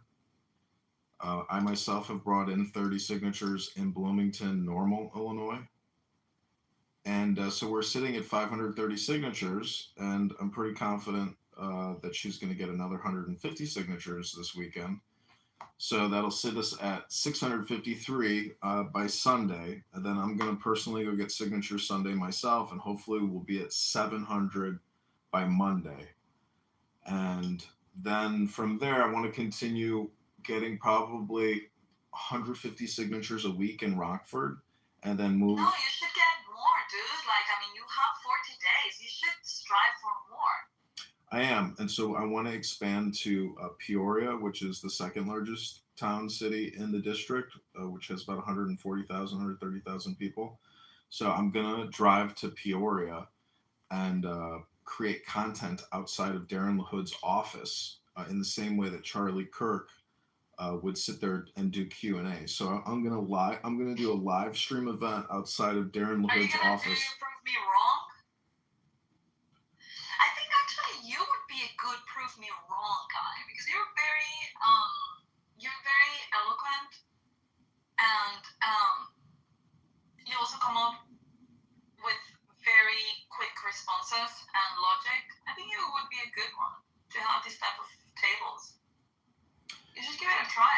Yeah, I think the prove me wrong idea is a great idea. And so, but hopefully when we get to Why Peoria, don't you open a chapter of Turning Point USA?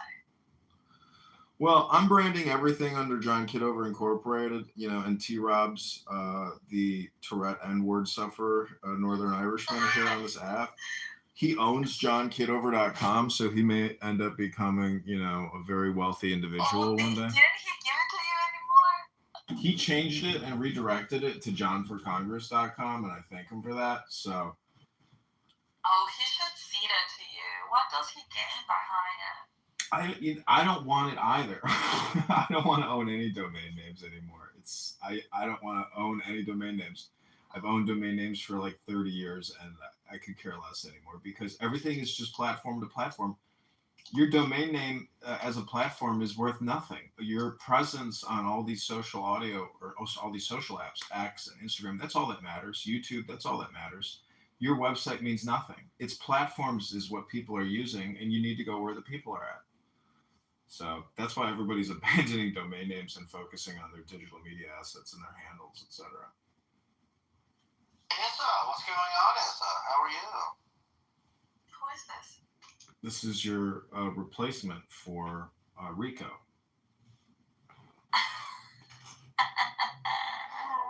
Whoa, pause. This is Oh, mini it's, Rico. what's her name? Jesus Christ. It's Alchemist. Alchemist, yeah. Yes, Alchemist. I don't know for a second. So Chase Your Grace. Alchemist. Chase Your Grace, you work at UPS, you're a Bitcoin trader, you're a social media provocateur and content creator. If I were to give you $1 million, Chase Your Grace, give me your asset allocation on my $1 million. Thank you.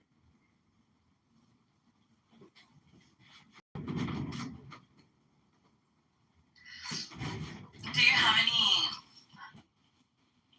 crypto money you can donate to John for his campaign? Possibly. John, what do you like? What do you support? I support Bitcoin. I think it's the future of our currency in a way, or some other type of U.S. Issued crypto. And I think we will get there as a people, and we will utilize cryptological currency to prevent counterfeiting, because the U.S. dollar, the fake hundreds that come out of Peru, I don't know if you know that Peru is the largest creator of fake currency. So, and I think it's $1 trillion a year industry. So a way to technologically secure our currency, I think, is most likely in our future. Are you running for president, John? I'm running for Congress. And if we lose the congressional primary in March, we're running for the mayor of Chicago. John the Congressman.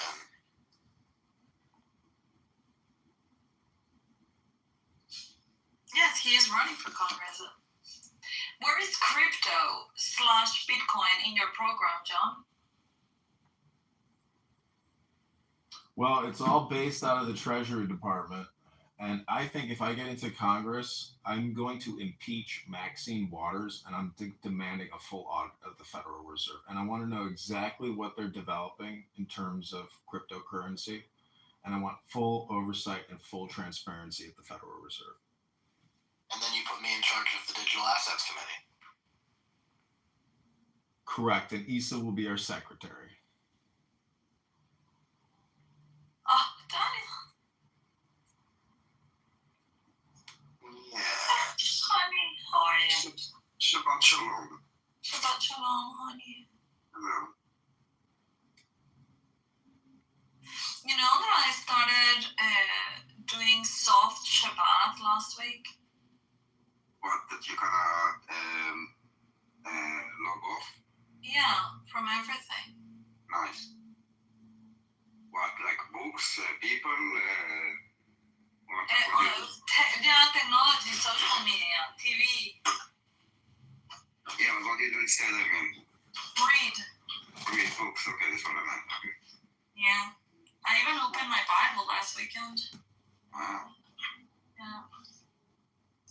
So I'm thinking to dedicate that to Saturdays, you know. And I was thinking maybe I should do it on Sundays, you know, like Christian. But When then it's everything like, on Sunday, everything is closed anyway, so you can kind of. no, but the thing is that for me, Sunday is I cannot relax really on Sundays. Saturday is just perfect because it's like, okay, I just wake up super late or whatever, you know, like I just don't put my alarm clock. Yeah. Super late is like, I don't know, 8:30 or something like that. What? That's super late. Yeah. And then I just, because the next day I don't really have to do anything, so it's easier for me to really disconnect. Saturdays are the days that I really don't care about anything. Like, because you always have Sunday afterwards to kind of catch up and. Yeah, Sundays my brain is already getting into like, okay, what do I have to do tomorrow mode. I get it. So Saturday is perfect. Yeah, so I'm doing that. I went to church on Sunday. What do you do? Like, what, you listen to mass or something like that? Yeah, I went to mass. Really? And then I heard a group of people singing in an area of the church, and I went to see what they were doing. And they were singing the rosary. And I just stayed, praying the rosary or whatever. I don't know. And then I stayed there for a little bit. They were already finishing. And then I asked them, like, oh, do you do this every week? And whatever. And they're like, and they were all in Spanish. And I'm like, oh, well, look, I found Spanish-speaking people. And then I asked them what whether they did that like every week and whatever. Because I was thinking maybe I should go back to like a more like spiritual community, you know, and explore like the Catholic churches.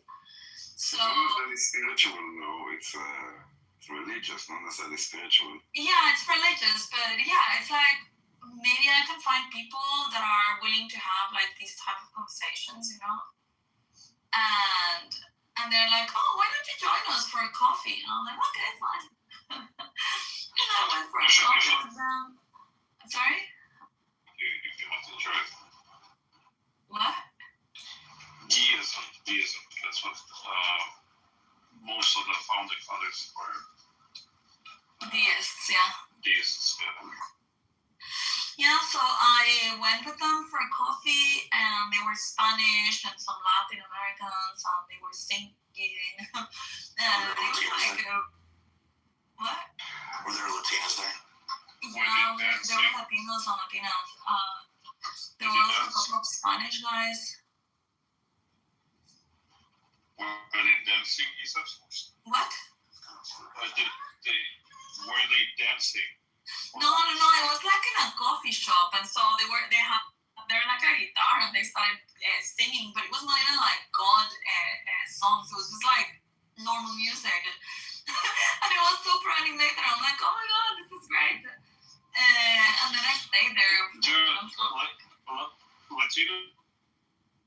Oh my god, you're in your Matrix, Andre. It's so horrible. Hello.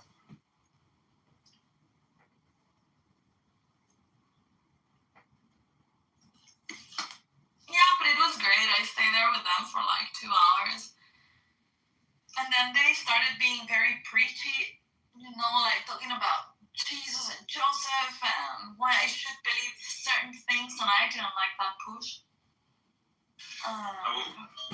What I was saying is like Latinos and Latina Sanatorias are turning like a service into a party. No, but this was out of the church. Yeah, but like even just like, oh, it's just an interaction. Let's make it. Yeah. They were sitting at a coffee shop and they were singing. Fuck yeah, dude! Like it's hilarious. So, is he at the Matrix or my wife's family Catholic, and like she kind of tell me about like their church. I'm like, honey, that. Yeah, I'm in the Matrix, sorry. Can you please tap on the three dots on the top right and lower your volume quality to low? Adjust your volume quality to low, please. Because it's horrible. And then you can talk again. Okay, this should be better. Hopefully it will be No, I was saying that I was saying, and I do not hope for a better world for anyone. Whenever people describe to me Catholic services in like Latin America, it's like a trip to a club.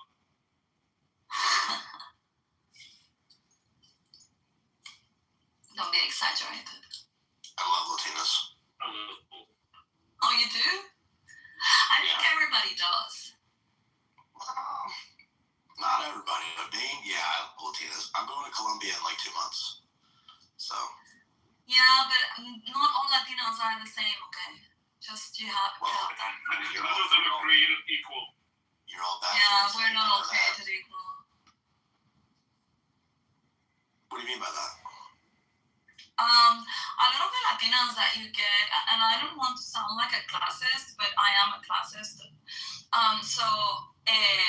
The Latinos you get in the US are like, let's say, low life, a lot of them, and very, I don't know, not highly educated, not, I don't know, the way they speak, everything.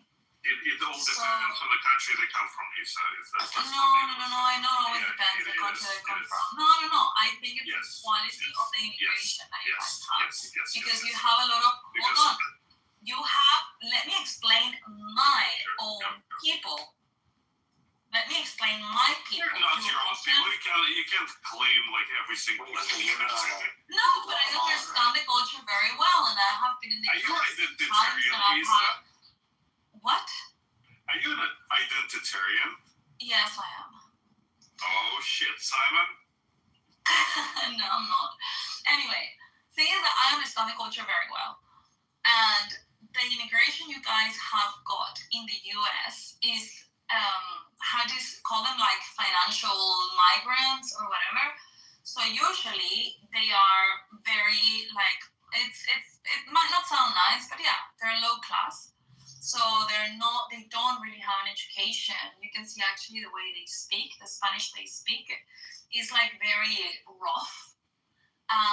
Also like the attitude, you know, and the behavior and all of that is like not too classy, let's say. And so when people think of Latinas, I think that they, well, I don't know, like I don't like to be boxed with those kind of people. And because it's not everyone the same. Yeah. So that's why I'm saying not everyone is the same. It's people that don't know how to speak, don't know how to write, not well educated. I mean, and not even just about school, but also about like manners, you know. Yeah, so that's complete bullshit. Because no, like it's not bullshit. It is, and I'll explain it to you why.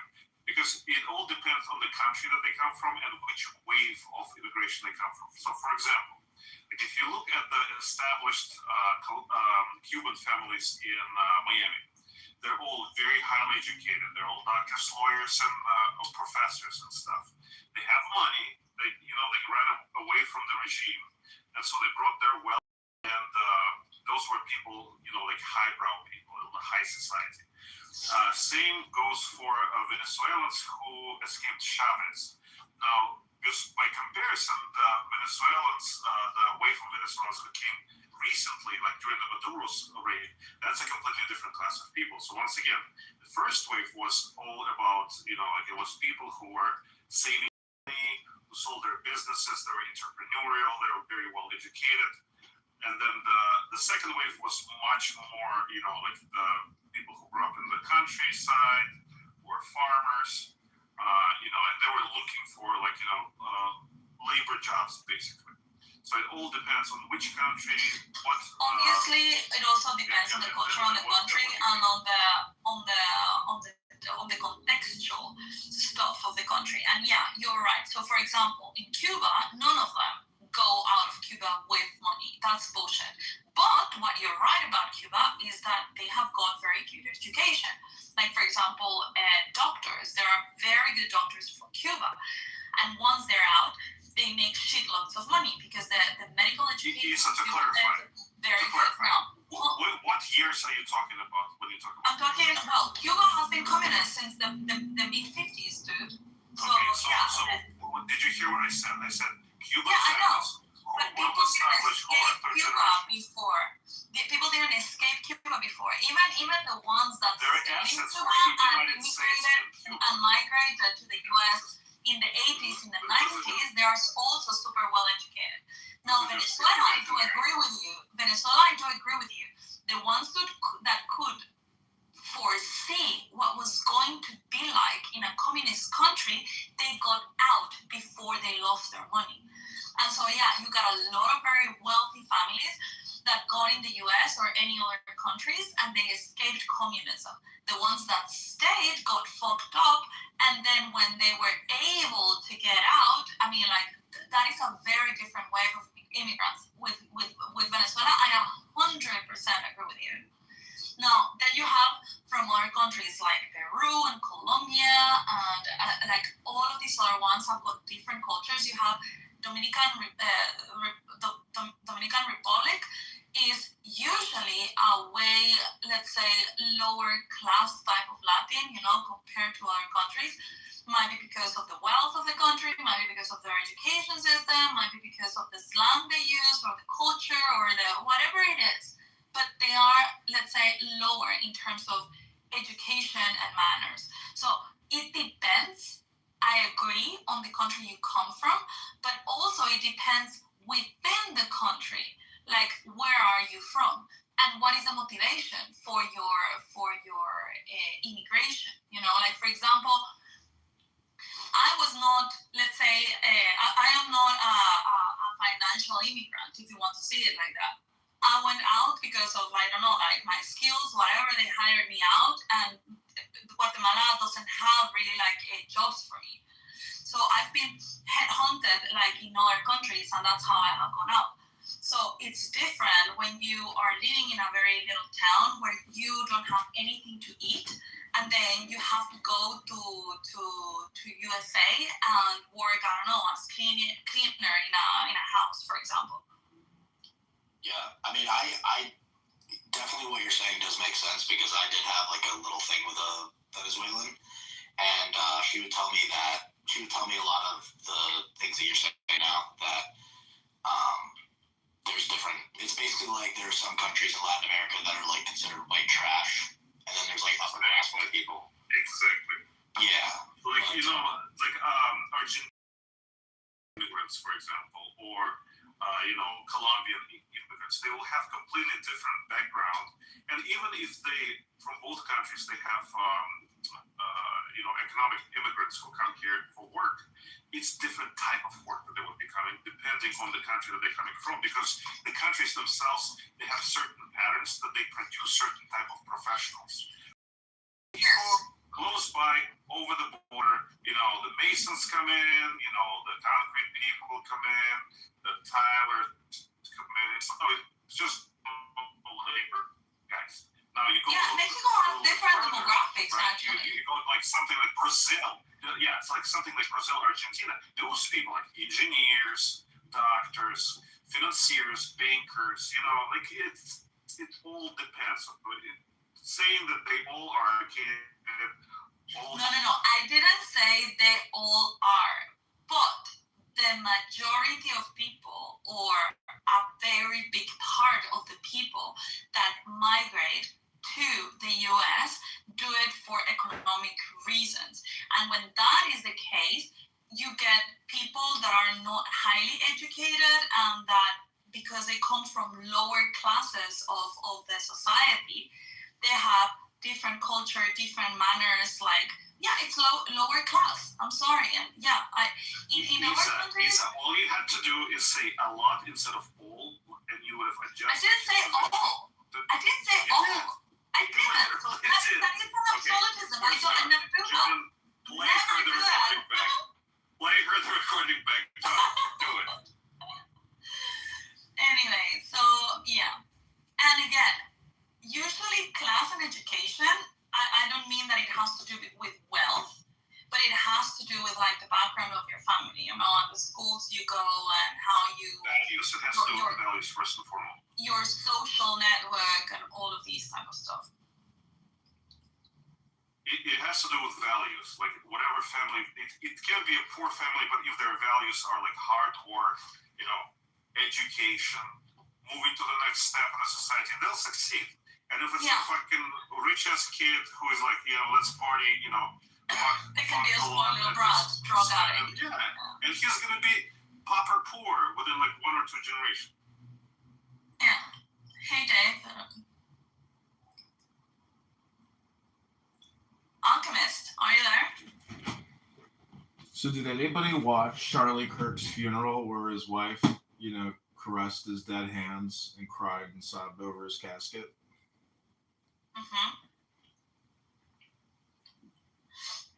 Yeah, but that's not the funeral. Well, I don't know. I think the funeral. Well, is the funeral just like one day? I didn't understand that because they're not gonna bury him until Sunday. I mean, I guess that was like the viewing room prior, or they have like a meeting, you know, with the casket and the deceased. Yeah, I saw that. I thought it was horrible. I wouldn't have posted that video. Every time you see a dead body, it's always amazing how the color changes so significantly, and you can always detect it. There's nothing quite like It's it. yellowish, right? Yeah, I mean, funeral directors are supposed to put makeup on, you know, but even when you put makeup on it, it's like, anyways. I'm just saying that, you know, life and death. The way I view, you know, Charlie Kirk's assassination, it's like we have this psychosis index, and because of the internet and cell phones and programming, and access to high-powered rifles, I mean, the only way to counteract this is with vigilant citizens, and the fact that some motherfucker on a rooftop, and we're just like, oh hey, look at that guy up on that motherfucking roof, you know, that rifle there, you know. And they're at a Charlie Kirk event. Why the fuck those people aren't, you know, hooting and hollering and disrupting the whole event? As soon as you see somebody on the roof, like, why isn't somebody screaming to stop the entire event and everyone run? So vigilant citizens who can detect evildoers and can prevent these tragedies prior to an actual shooting event.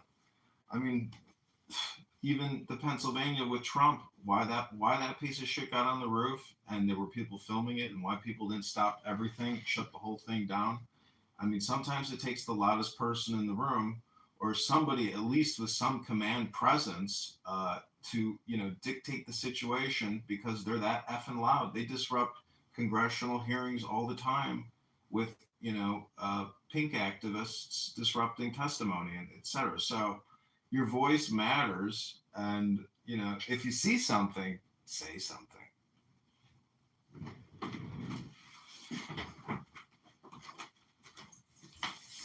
Well, it's not a crime not to say anything.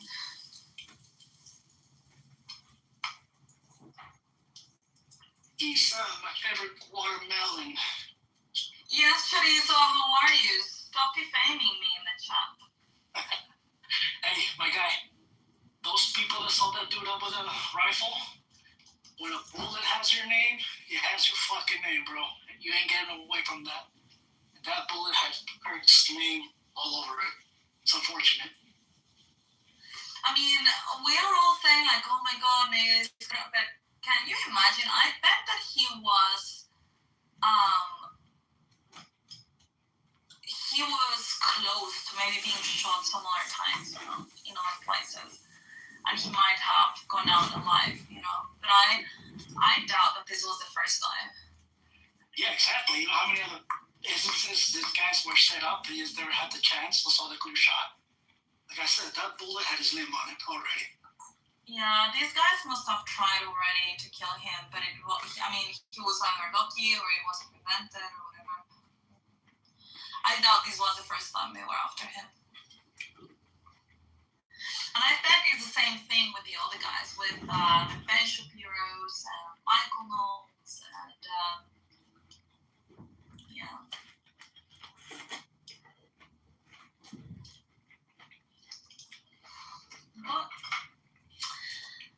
But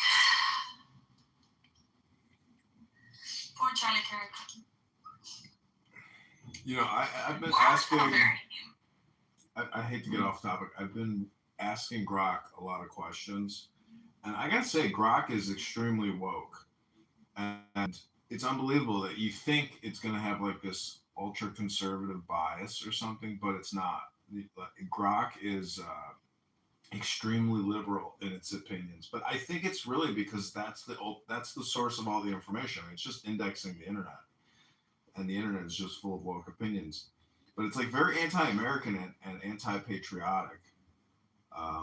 But it does provide a great ability to do compressions and summaries and do extractions from larger documents. This is a really useful tool in analyzing large amounts of information and taking compressed extracts from it. Yeah, I still prefer ChatGPT, to be honest. I mean, for work at least, I do prefer ChatGPT. I think it's much better.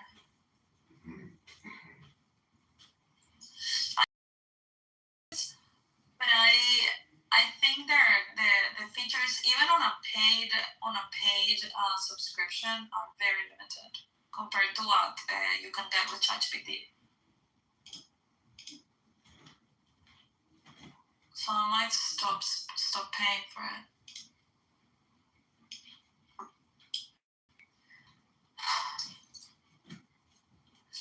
Is Alchemist still on the phone? Alchemist, Dave came here to see you.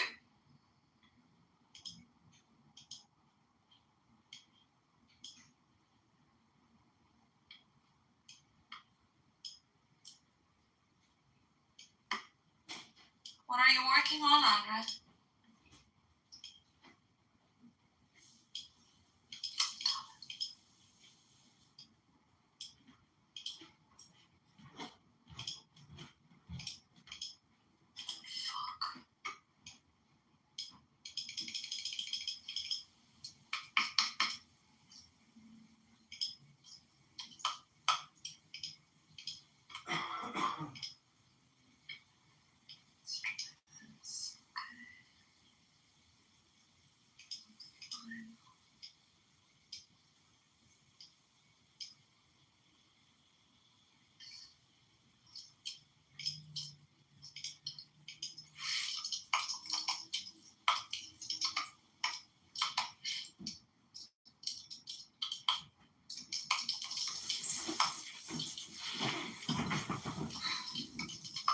Okay, everybody, this is a campaign fundraising room for candidate John. That's me, the speaker here. If you're in this room, invite people to the room. Click that link above. If you meet the donation rules, send $5, $10, 10, not 11, 10, not 9. And I promise I'm going to read you a poem which is going to awaken your kundalini in your tuchus all the way up to your pineal gland. It's called a poem, everybody. It's only 60 seconds of your day. Ladies and gentlemen, ladies,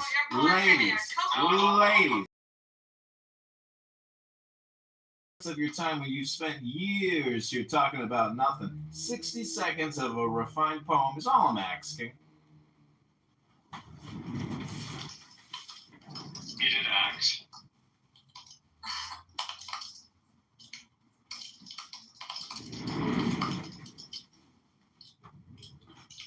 Okay, this is your poem. Democracy, daughters. Ferocious fascism, cackling communism, equally frauds cavort crazily all over Clubhouse. They are hemming us in. They are abortive births of the Clubhouse child. Liberty stirs once more in the womb of time. Evolution makes its changes by anti-socialistic ways. The abnormal clubhouse man who foresees the trend of the times and adapts circumstance intelligently is laughed at, persecuted, kicked out of rooms, put in the goo, often destroyed by the clubhouse herd. But he and his heirs, when the crisis comes, are survivors. Above us today on Clubhouse hangs a danger never yet paralleled in history. We suppress... This is the reason why you kill your rooms, John. Okay, Alchemist, you're off the phone. What's up? What's up? Dave came here to see you. Dave, man.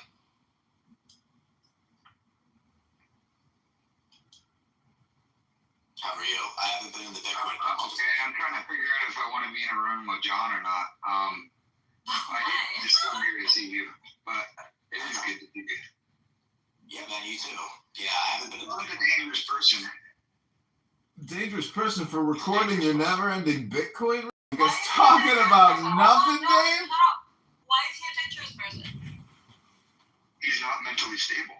No, he is actually. He just plays like a crazy man in the end. No, he's not mentally stable. Have you heard his interview? He's running for Congress. He posted his interview in the chat. You know, David, it's a kingly thing to be evil spoken of. Are you projecting when you say I'm not mentally stable? Are you not mentally stable? He's doing it to me, son. This is my fundraiser room, Dave. How dare you come in here and insult me, sir? You're no gentleman. You're nothing but a Bitcoin pork chop. Dave, you troll people all the time. Why are you gonna get upset with someone trolling? Yeah, I haven't been in the Bitcoin rooms because every time I do, I get kicked and I get treated like a. Who kicks you out? Andrew kicks him out. He said perverted things about his children. He's so shit. Did you? What the fuck? No, I didn't do that. What the fuck? What did you say about Andrew's children? What the fuck is he talking about? No, I didn't. That's weird as hell. No, I did not do that. Andrew doesn't like me. I don't know why. Why doesn't he like you, according to you? He thinks I'm stupid, I think. So, I don't know. But he thinks I'm dumb. Okay. I like Is he wrong? Yeah, he is, but I don't know. Maybe I am. I have no clue. But I don't think so. He just doesn't like my opinions.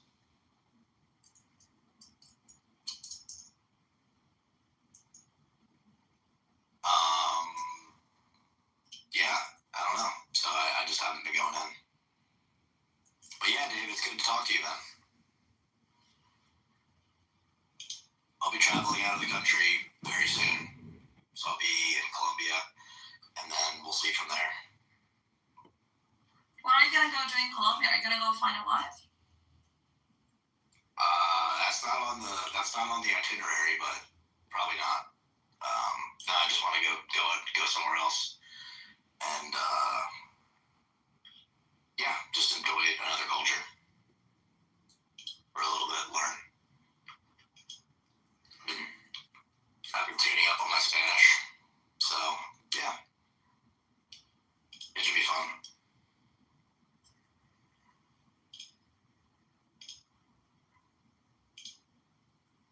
How old are you, Alchemist? Me, I'm 28. Oh. You're a kid. How old are you, Issa? I am old. Old as fuck.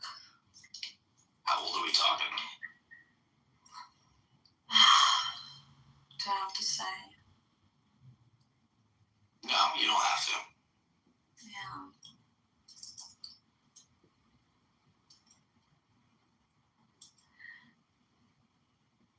Yeah, I am way older than you.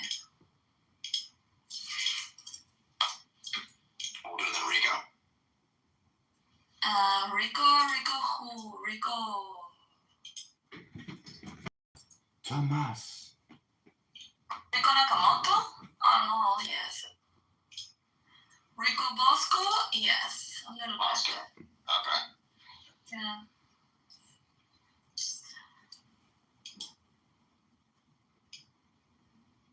I think I was like 5 years older than him. I don't remember. Do you get along with that faggot? Rico? Yeah. I've been in arguments with him before. He usually just talks to me about altcoins and Bitcoin. Like he usually said, we get into like fun debates about crypto, but yeah, he's an alright dude. He's fine. He's never done anything to me. Yeah, he's never given me a reason not to like him.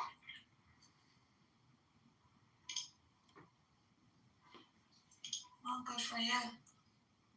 Good for him. You can't say the same. No. Not really. I got him blocked like 2 years ago. I haven't looked back 1 second. Oh, 2 years ago? Oh, shit. Yeah. It's been a long time. Time flies. Yeah, it does.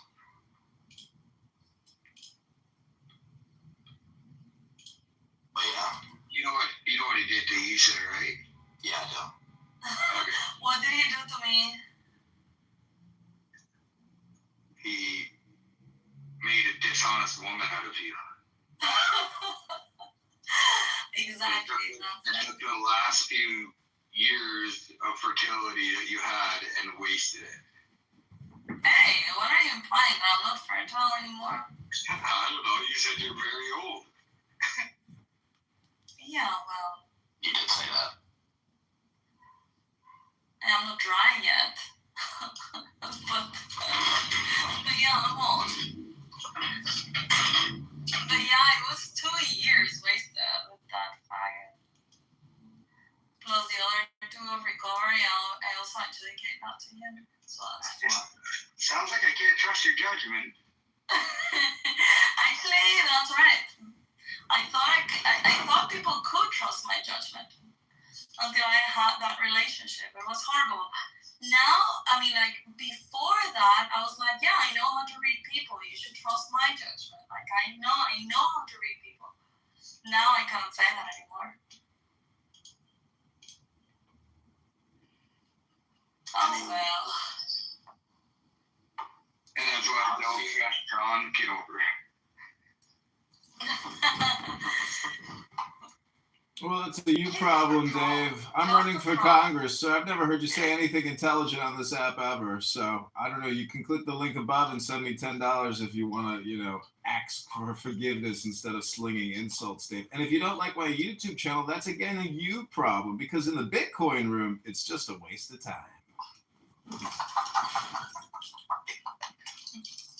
He's just a dirty politician, John is. He's another corrupt politician.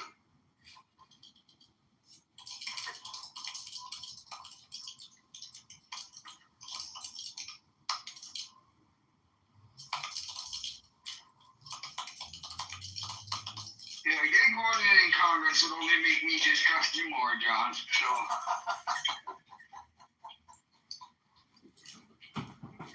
Well, actually, he's more sane than a lot of people in. That may be true, but that's like saying I'm smarter than a retard. No, but honestly, I think that you should. If you had spoken seriously with John, you would see that he is just a troll on Clubhouse. I'm quite aware. He's a very smart guy, and he knows what he's talking about. He's well read, well educated. He's very eloquent. I've actually had a couple decent conversations with John, but I'm still skeptical of what he is willing to do. You mean come on Clubhouse like you and everybody else, but record myself when I come on Clubhouse? Oh, wow, so radical. What a revolutionary idea to film yourself wasting time on Clownhouse.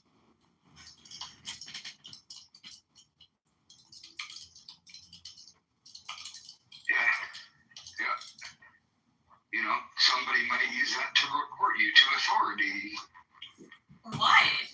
Well, what happens if I say I fucking hate the government and I don't want to pay my taxes and all that, and John takes that video and puts it online and the authorities.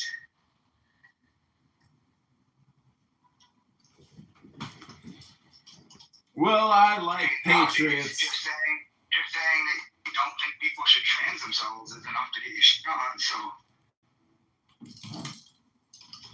So what you're saying is you want to protect your anonymity from being conservative. You're afraid to be publicly conservative. I'm not that conservative, my friend. So you don't want to pay your taxes. Oh, so you love the trannies and you hate paying taxes. Got it. I hate the trannies and I don't want my taxes to pay for anything to do with them. I also don't want to pay taxes. Well, you know, the truth is nobody wants to pay taxes. More of an AMCAP than anything. And I think we had a good discussion about this at one point. Listen, the city of Chicago just spent millions of dollars surveying 1,000 people to find out whether or not they want to pay more property taxes. We all know what you're saying, Dave. It's not fucking groundbreaking. Again, I'll submit, you've never said anything intelligent I've ever heard. Okay.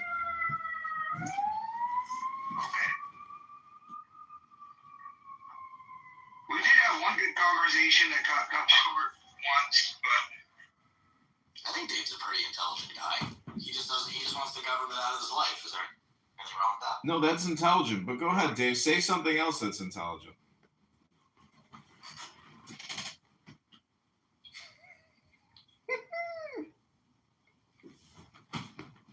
the drop in crime in the 90s might be more attributed to Roe versus Wade than the increased policing.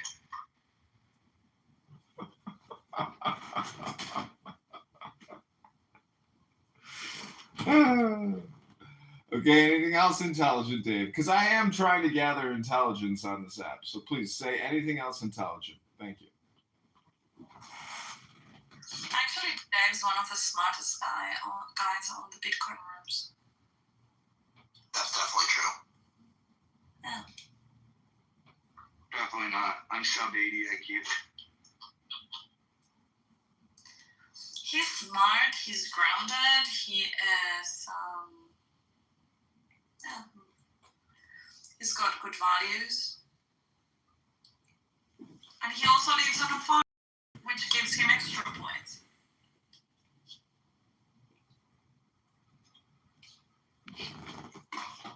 Oh, sorry if I was being rather insulting in the same way that you came in the room earlier and insulted me. I just like to, if somebody sticks a stick in my eye, I take that stick and I stick it back in their eye. I don't know. That's just my clubhouse presence. You might enjoy it in more areas. Have you tried rough sex? Oh, that's way more exciting than your Bitcoin rooms. People talking about going out, they got a Starbucks for their wife and this and that and everything else under the sun. But you guys basically have the Bitcoin chillism mind virus room. Dave, the pathetic part is that you guys just don't even film it and post it. You know, that you guys just literally waste all your time talking about nothing. It's a clubhouse, my guy. Maybe you never really got invited to one when you were a kid, but a couple guys and you're shooting the shit and you're talking about stuff and nobody else can hear you. Like, imagine if when you were a kid, hanging out in that clubhouse and somebody recorded it and then showed the whole school. It would have been like, no, we talk about stuff that other people don't get to hear. You know what's interesting? I realize it's the internet. Anybody can record it. Yeah, you're in a public space, in a public room, talking about nothing. People are going to record you guys being dummies. So the point is, do you realize that Google isn't even taking my stuff down because they know that citizen-on-citizen surveillance is ultimately the future of surveillance? It's not automated surveillance and automated police response or automated, revenue investigator response. That's not true automation. What is going to happen is Americans are going to spy on Americans, and Canadians are. This is what's already happening. I'm just merely doing it publicly.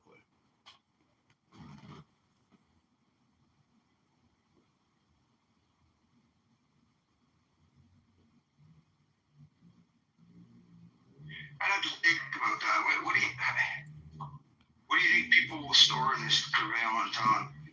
Everyone with a cell phone stole their surveillance. No, it's all platforms. Citizens will spy on citizens and post it to the platform. That's what's already happening. Social justice equity is now. You can't expect it in the courts. Only way to get satisfaction is to dox.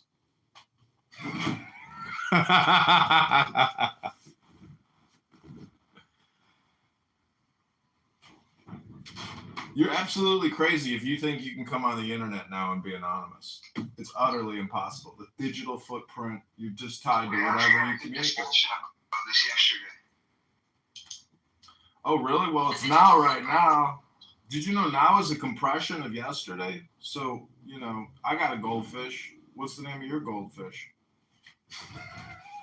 What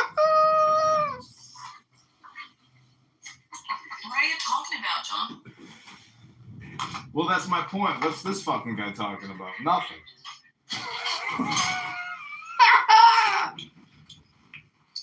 Is this the way you try to gain voters? Because you're not doing a really good job. No, this is a roast app. You didn't know that, Issa? You either get roasted yourself as the speaker or you roast other people. Welcome to the room, Buttercup, our next roast participant. We're going to turn her into melted butter and put that butter over Dave's steak right there. What do you think about that, Issa? Have you ever watched a video, John, the Democracy Diner?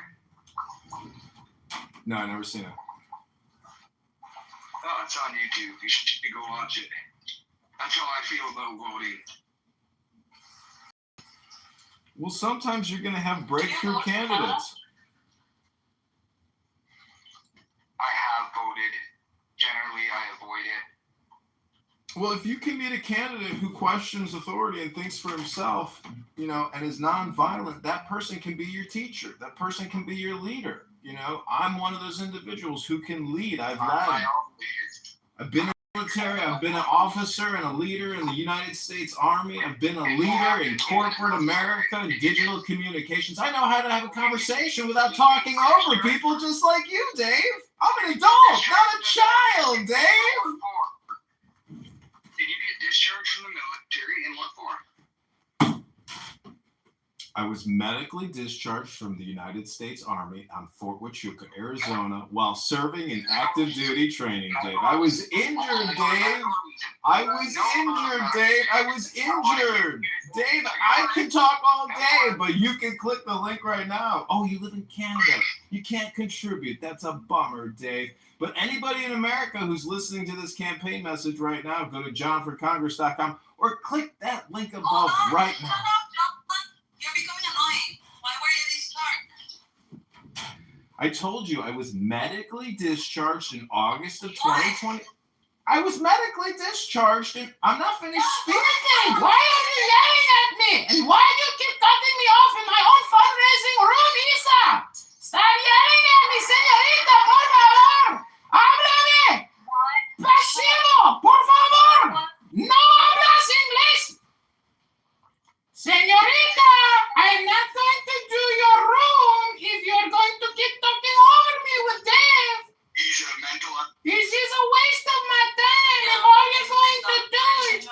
I know it. It's a waste of my time if all you're going to do is interrupt me and trying to tell your answers to your questions. You're acting like a faggot. Don't do that. It's not me who's acting like a faggot. It's you and Dave who keep interrupting me, señorita. Is that the reason you got discharged? Because you were crazy?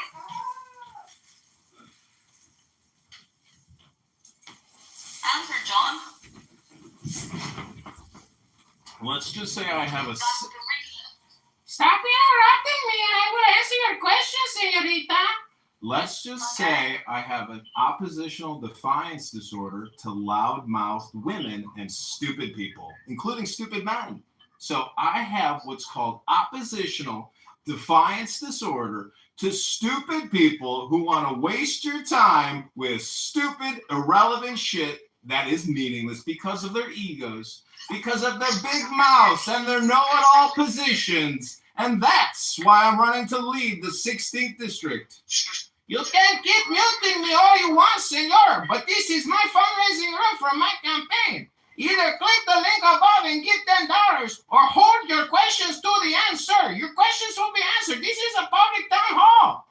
We don't need you interrupting the show, okay? We're filming this for YouTube. We have an audience on YouTube. This is a show for YouTube, ladies and gentlemen. Let's work on your mental health. Did you want to kill the person who was in charge of you in the military that was a black female? What an amazingly ridiculous assertion, sir. What kind of a statement is that? I believe it was the assertion you made that got you discharged. Where did you get this information from, sir? Is it true? Is it true? Say it again, Dave. Say it louder so everyone on YouTube can hear it. Did you get discharged because you tried to what? A black woman that was your superior?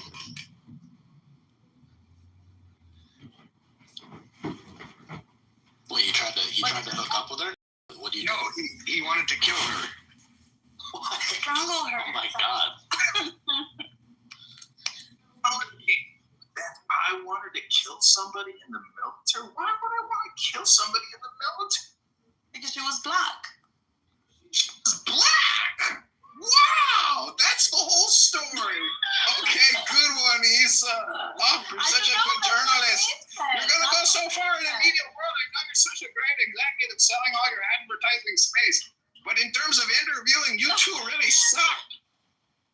No, we're not doing an interview, but that's what Dave said.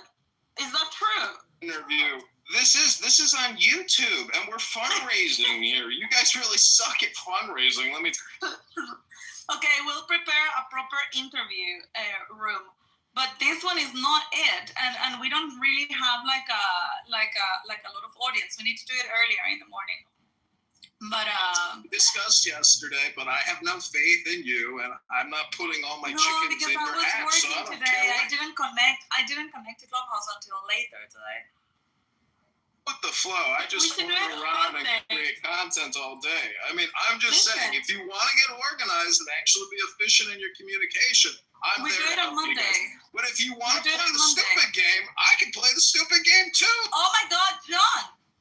We can do it on Monday. The weekend doesn't work because not all the same people come over the weekend. Plus, I usually don't connect over weekends. So we can do it on I don't really care what your schedule is. Just send me the link whenever you want to help. Otherwise, keep all your questions to the end. Okay, I'll send you a link on Monday at 12:30 my time, which is 6:30 Eastern time. But any Americans who want to contribute to this campaign, click the link above. What time do you have in Chicago? Is it Eastern? 17 p.m. Central Standard Time right now in Chicago. No. What is your time zone? Is it Eastern, West? If you had to vote for governor of Chicago or Illinois, would you pick John Kitover or Nick Fuentes, Issa? Oh, John, 100%. Oh my God. Dave, 100% for John Kitover. Dave, you're nothing but a pessimistic, negative person. I don't appreciate your low vibration. You need to work on bringing your A game to all these rooms and bringing your positive vibrations. You're so negative, Dave. Jesus Christ. I got to start going to church because Clubhouse is full of toxic people like you. I need to focus on positivity in my life. I hope you don't want to kill me like you wanted to kill your superior in the army. Because you couldn't handle the fact that a woman was stronger and better than you. Really? A was black better woman. and stronger than me. She wasn't a DEI hire, Dave. Okay, Dave. Whatever you say. Do you have any evidence that she was a DEI hire? Hey, do you have any evidence that you're even alive, you little beta cuck? I am alive, breathing, and running for Congress. I don't care about the past anymore, stupid. I have achieved a higher state of consciousness, and we are going to become the congressional representative of the 16th district. So you can say all you want about the past, but it doesn't affect me in the now. So take your buttered little pork chop in Canada, and the fact that you don't pay taxes and you love the trans is all I need to know about you, Dave. So shut the fuck up and eat your steak, you little bitch. Come over and say that. Come on over and say that, John. And I will bring with me a pair of leather gloves. I will slap you in the face, sir, because you're no gentleman. You do it. Yeah, I was going to say. Yo, dude, ankle pick you, John. Leather gloves to slap you in the face with one of them like a gentleman. I fuck more than you. I can fight better than you. I have more money than you. I'm more stable than you. My wife's hotter than anything you've ever been with. I have 4 children. My company has shareholders. Your company doesn't even have cup holders, my guy. Congress, I'm going to impose tariffs and taxation and have the IRS raid your fucking home and office, Dave, and we will see who has more power then, Dave. I have more guns than you. You're probably not even Do you own any guns, John? Got lots of weapons to defend myself, but only a fool would declare his arsenal. Do you have any? It's not. No, only a fool would declare his whole arsenal. I am going to have a criminal tax investigator from the IRS kick your fucking door in, Dave, and we are going to tax the shit out of you because you're nothing but an unpatriotic little bitch, as I said. So if you haven't given $10 yet to this campaign, click that link above. This is entertaining content, ladies and gentlemen. You're not going to hear any other exclusive content like this in other rooms, just in the itty-bitty titty committee put on by the ESL room leader, Isabella, an advertising account executive working with a syndicate of Arab terrorists to put advertisements at soccer events digitally real time. You are mentally unstable sometimes. This is called comedy. People don't know art when they see it because they're such bad critics. This is called artwork, Issa. I am a comedian, an actor, a filmmaker, a politician, a veteran. Sorry if I'm everything, but some people like to have fun. And I am most likely going to get on that ballot in March, and it will establish my credibility as a politician. So, Dave, you can keep running your loser fucking Bitcoin rooms 9 hours a day, 40 hours a week. I don't care. I will film it and put it on YouTube because I think that that's where the value is. In putting you in a catalog library where you belong, you silly little bitch.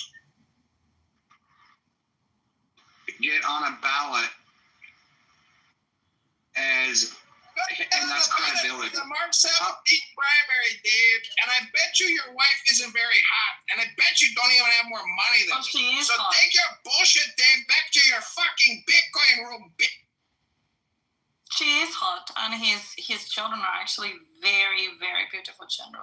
I'm sure he's living such a perfect life, but this faggot, as you called me earlier, Issa, is on Bitcoin rooms 40 hours a week. He must hate his fucking life. He's pathetic. Do something with yourself, you silly little bitch.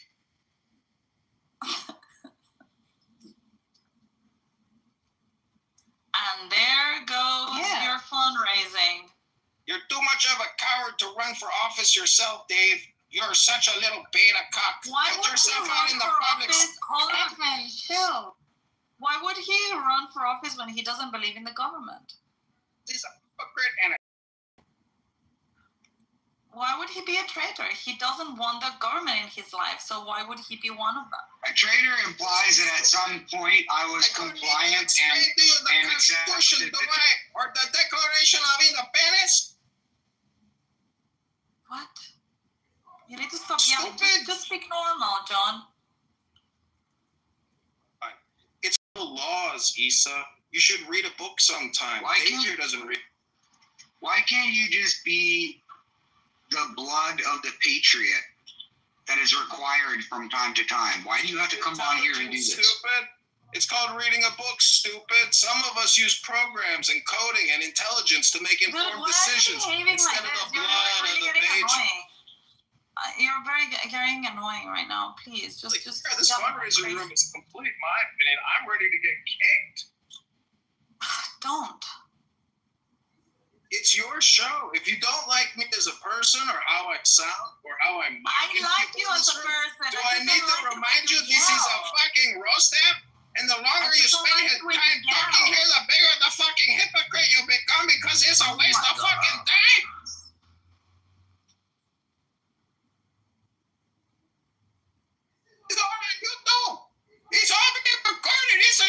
it's a comedy show.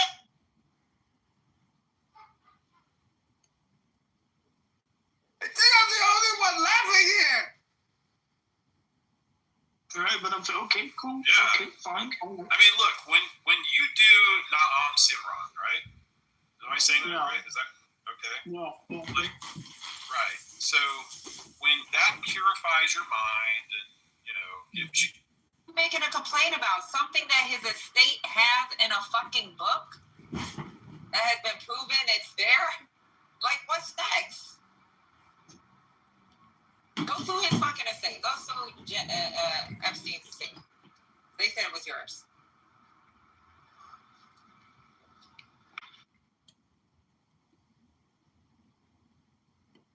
These people crazy. I mean, if it's one thing, so New York Times has like a very famous